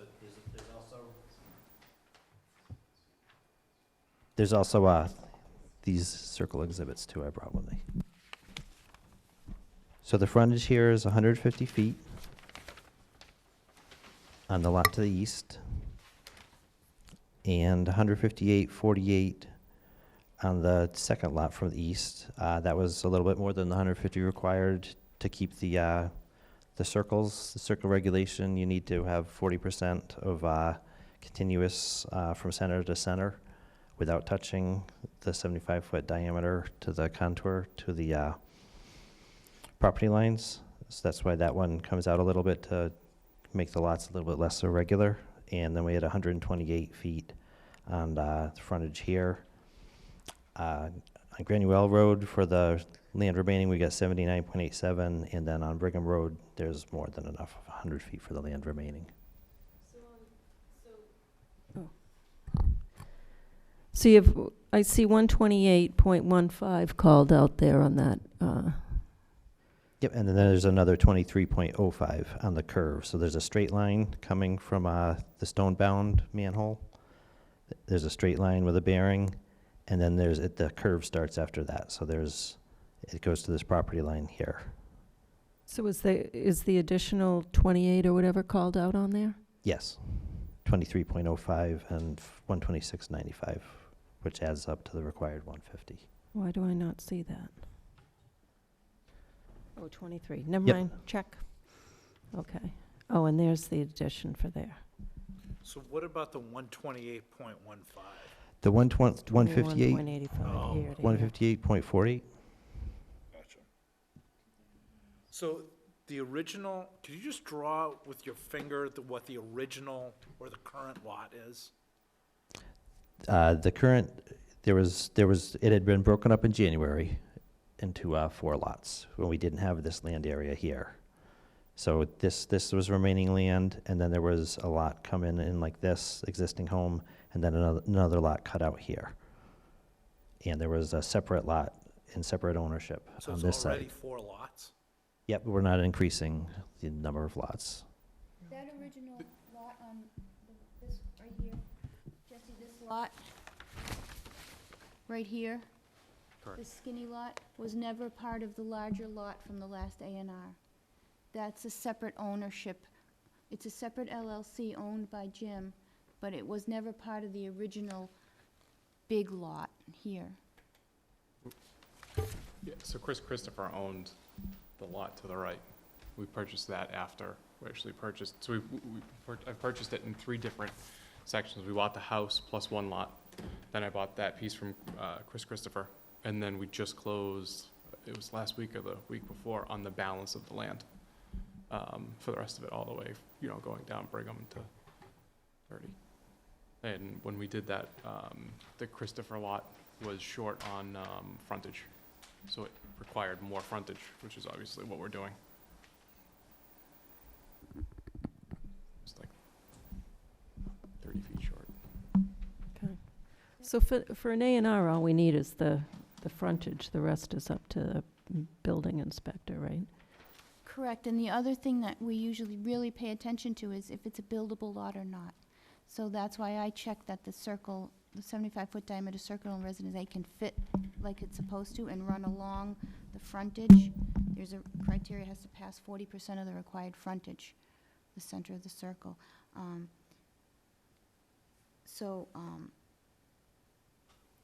If it doesn't, they have to put in here it's a non-buildable lot. That's all. They can still divide it into that, but we specify that it says non-buildable. So it appears that the changes that I asked for were made. There's one small thing we have to move over so we can see a dimension up here on this plan right here. You can't see this dimension. Yep, with the wetland elimination. Yeah, so it would be my suggestion that if you do want to go ahead and actually take action, that you do still come back and sign the, you have to come back and sign the Mylar anyway. That will give me extra time to look at the plan tomorrow to make sure every detail. I'm confident that it is at this point, but I would prefer to not be under the pressure to look at it one more time completely, so if they were to vote with a contingency that the plan is correct and revisions are made. But I looked at this plan several times this week, and the plan was actually submitted correctly on Thursday, but there was an issue with their current surveyor transitioning out of the company. So that the next plan I received that was supposed to be the final was totally changed, like it was extremely changed. And that what caused the dilemma. So this is back to what I had previously vetted, to the best of my knowledge, what I see here. And it, to me, these appear to be 3 buildable lots, configured the way they are. Any more questions or comments? Anyone from the public? Mr. Stein? So I'll make a motion that the planning board approve the A&R for 0, 26, and 28 Granule Road and 0 Brigham Street. Second. And that would be subject to the town planner's final review and notification to the board members that she is satisfied and comfortable with the board endorsing the plan. So moved as amended. Second again. Any other questions or comments? I do have a comment. So I'm going along with this, but when I come to sign this Mylar, if there's something I don't understand, I'm not going to sign it. So I really strongly suggest whatever that all these confusing changes and mistakes get rectified before I come in to sign this thing, because otherwise I'm going to leave and I'm not going to come back. Any other questions or comments? Mrs. Luttrell? Yeah, I would just say that I'll vote to endorse this because I'm comfortable that there's the 150-foot frontage. And I think there, on here, there's a little disclaimer that it's not, what's endorsed is not, shouldn't be construed as in compliance with the zoning bylaw. It's just the frontage that we're concerned about. Correct, that's the standard note that Yeah. we require it be on the plan. Yeah, okay. Motion's been made and seconded. Any more discussion? All in favor? So the town planner we will hear either through a text or an email or a phone call from the town planner whenever that it's ready to be signed. If that's tomorrow, she'll do that. If it's Friday or next week, she won't call us, she won't ask us to do anything until it's right. And you can't sign it prior to it being, the Mylar being wet stamped, Yes. which is no sooner than Wednesday or no later than Wednesday. Should have it tomorrow, I believe, so no later than Wednesday. Okay. He's gonna bring a stamp. And I just suggest that you, yeah, just bring it in. If there's something wrong, you'll have to just go back and fix it Okay, we'll make sure. that before that's I done. call anybody. Sure. Okay. I you hope very there's much. nothing wrong with it, though. Thank you. Sure.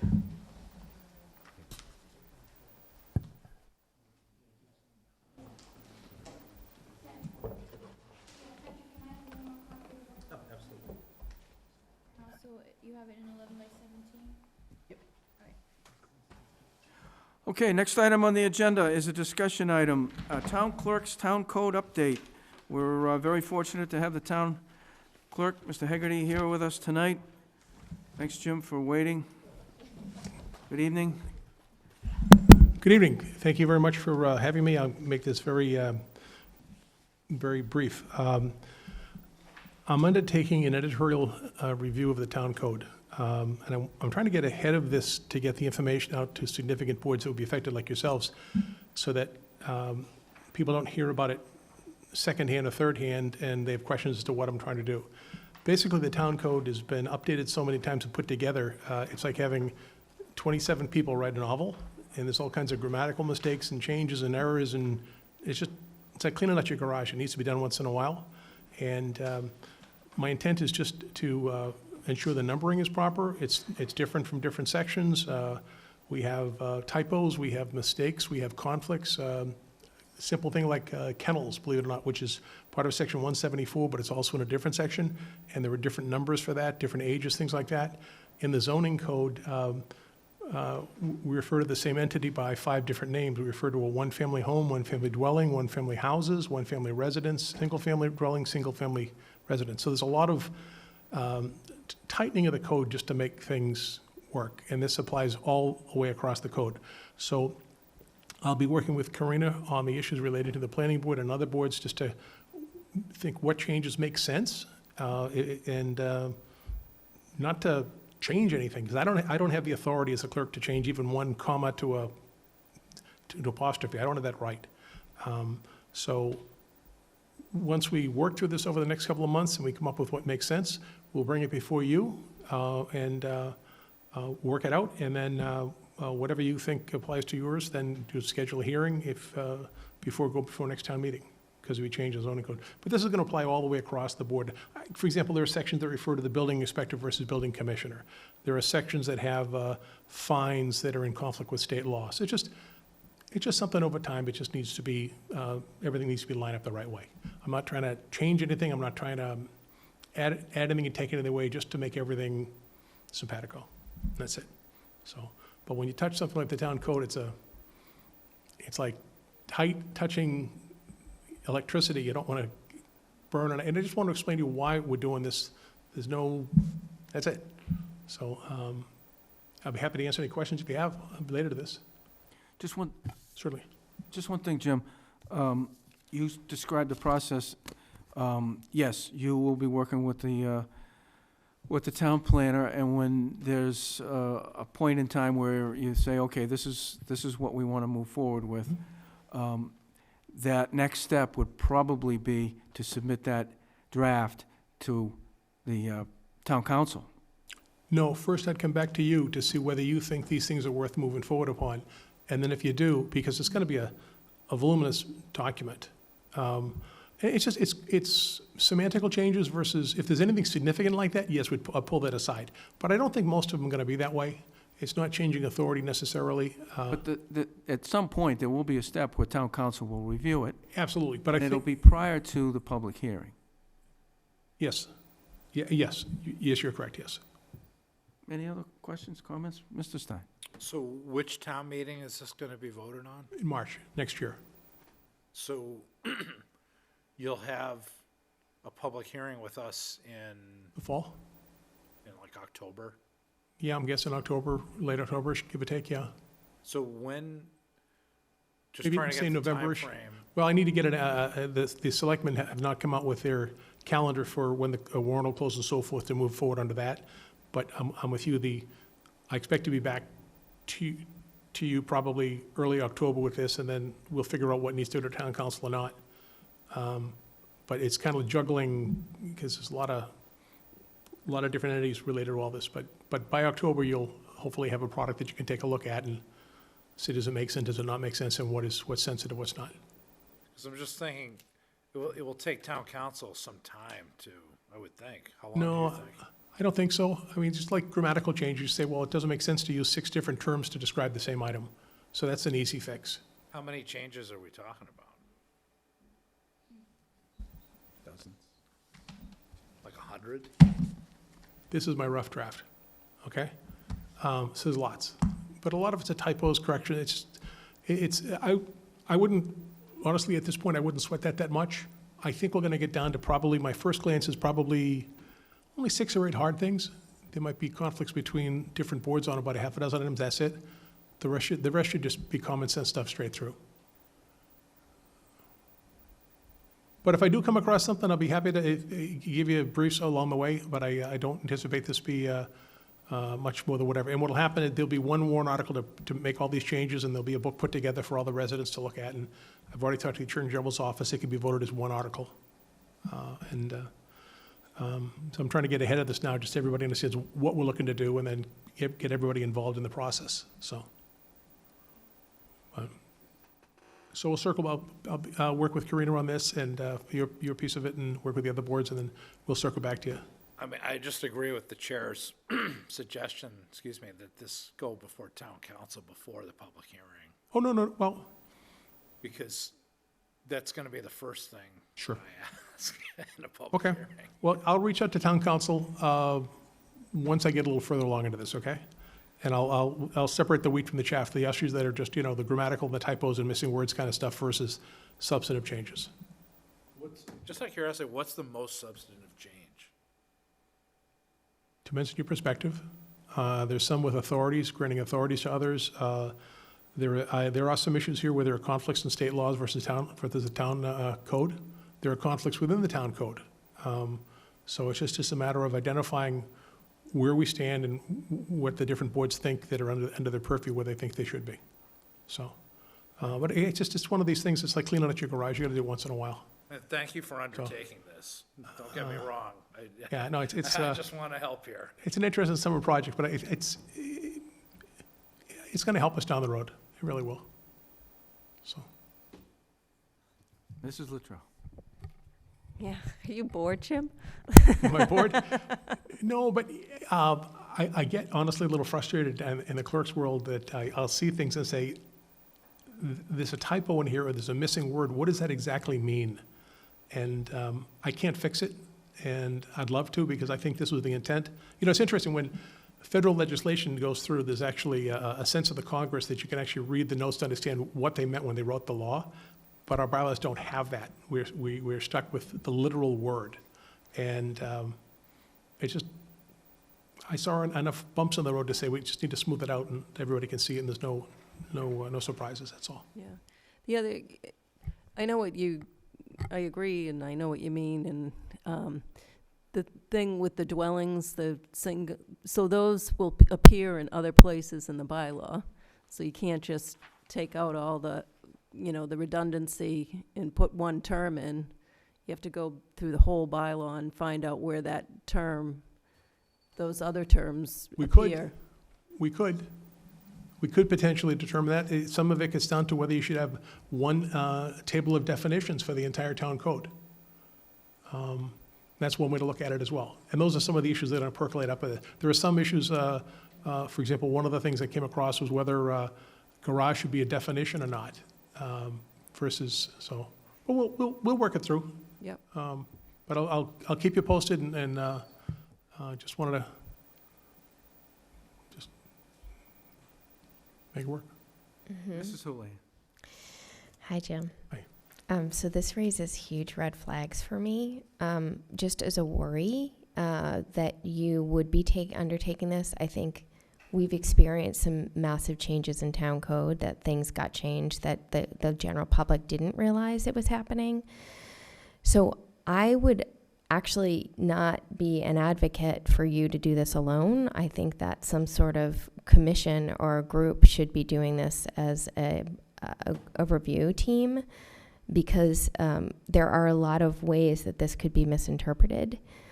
So I appreciate you coming forward and you taking on the task, but I just think this is a huge mistake that if you take to town meeting without people having awareness, it's not going to pass. And so it's a lot of effort. Even with town council opinion, I think we have a very questionable town relationship right now, and I think that we need to be very cautious on doing something like this.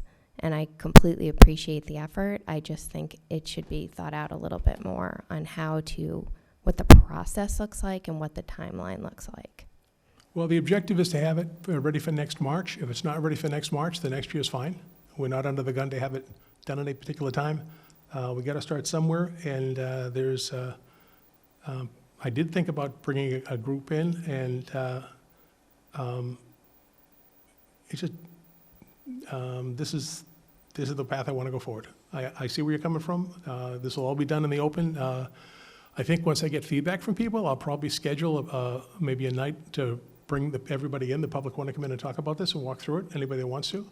But, I mean, I think I'm kind of ahead of the curve to go public with this before we even start it, to let the public know why we're doing this. So I can just do the best I can to get it out in the open and let people understand why, and let everybody see what the proposals are. And I think once you eventually see what this is coming through, it's not going to be anything, there's nothing substantial here. There's nothing, there'll be a half a dozen items that'll warrant, I think, some serious thought. The rest is just, correcting, it's like editing a long-term paper, really. So, wasn't one of my fortes in college, by the way, but we'll make this work, so. We've actually done this in pieces before, made changes. The one that comes to mind that was somewhat simple, but I think the code used the term dog officer. Mm-hmm. And there was a warrant article to change that from dog officer to animal control officer. Yep. And prior to the vote, a distinguished citizen asked the question, does the term animal include Homo sapiens?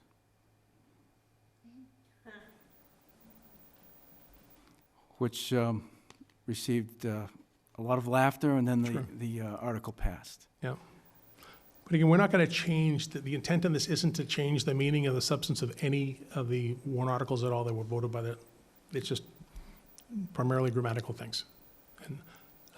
And if anything is substantive, we can always pull it and make it go, so. Thank you, Jim. Okay. Did you have any more? Anybody else? All right, well, have a good night. Thanks, Jim. Thank you. Next item on the agenda is the master plan update.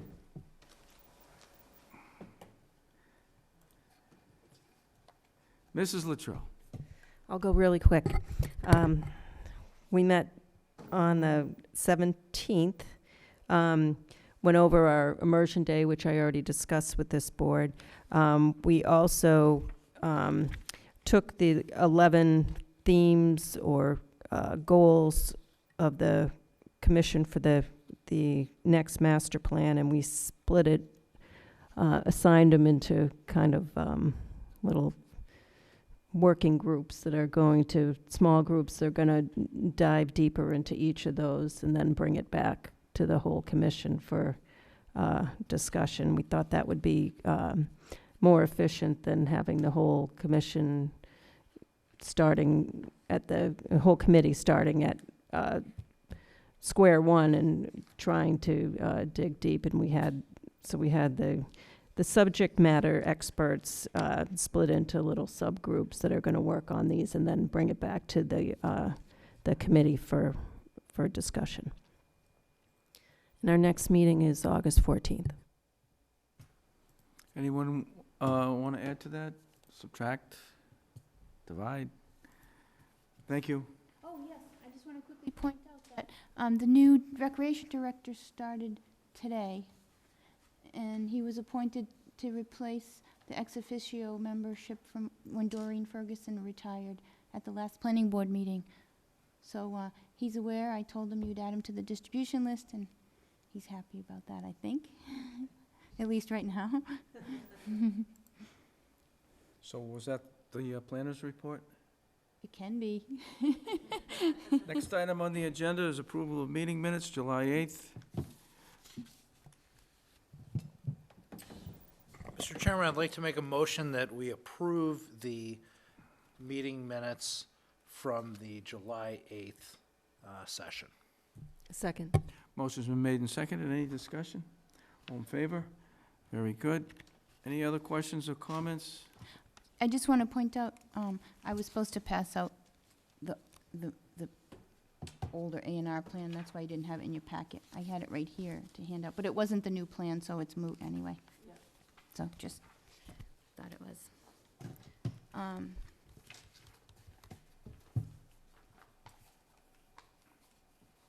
Okay, so too late for planners report. You No, already no. passed it. No, go ahead. Oh, and just in case there was something here. Just want to make sure there wasn't anything critical. We have quite a few people interested Okay. in the audience. I'm just going to do quick bullet items. 154, 156 Northborough Road has gone, the contractor base has gone through zoning again and got their variance, so ultimately they're going to come back here because their permits lapsed through planning board as well. Public safety building update. They have some planting landscape substitutions that they're working on with me, and Mimi Luttrell is assisting reviewing some of that information because they're supposed to get town planners' approval if they're making any substitutions. There's also, I believe their deadline to complete the work is August 13th, and there's going to be a tour of the building October 26th, for people interested. I'm sure that'll come out more. They've put the golf course, the Board of Selectmen have put the golf course work out to bid for a third time, so we'll see what happens there. Quickly here. I think you already knew the EDC put in a grant application for some work. I have a draft policy for the 5G small cells that the Board of Selectmen or the town administrator was working on with an attorney for that. I believe I forwarded it to you in an email, but I haven't printed it out for anybody, but I'll double check. But I may not have forwarded it to you yet, so maybe. Conservation received a vulnerability grant, which was a great thing. Melissa does great work. Appreciate her being there. And I think that's it. There was nothing other than that. Speaking of substitutions, plant substitutions on public land, I see we have Mr. Selectman Stivers here. Sam, do you know if anybody's working on a substitution for the trees that are on the plan for the Main Street, the trees on the town common? We brought this up some time ago. Can you get? I think I asked Mark about that at one point. Could you go to the mic, please? Thank you.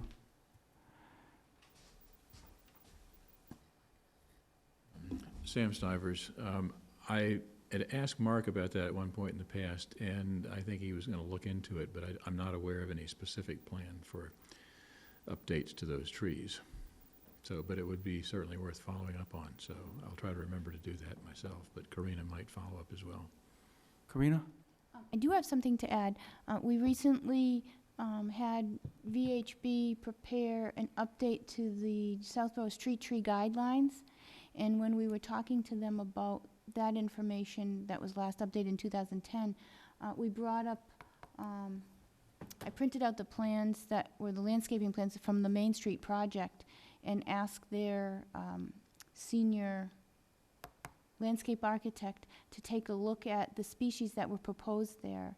And since they have experience working with Mass DOT and approval of plans, and they were the designers of the Main Street project, they were taking that information back to Mass DOT to, which they thought would be a pretty simple change order to get the contractor to provide the species of trees that the town wanted.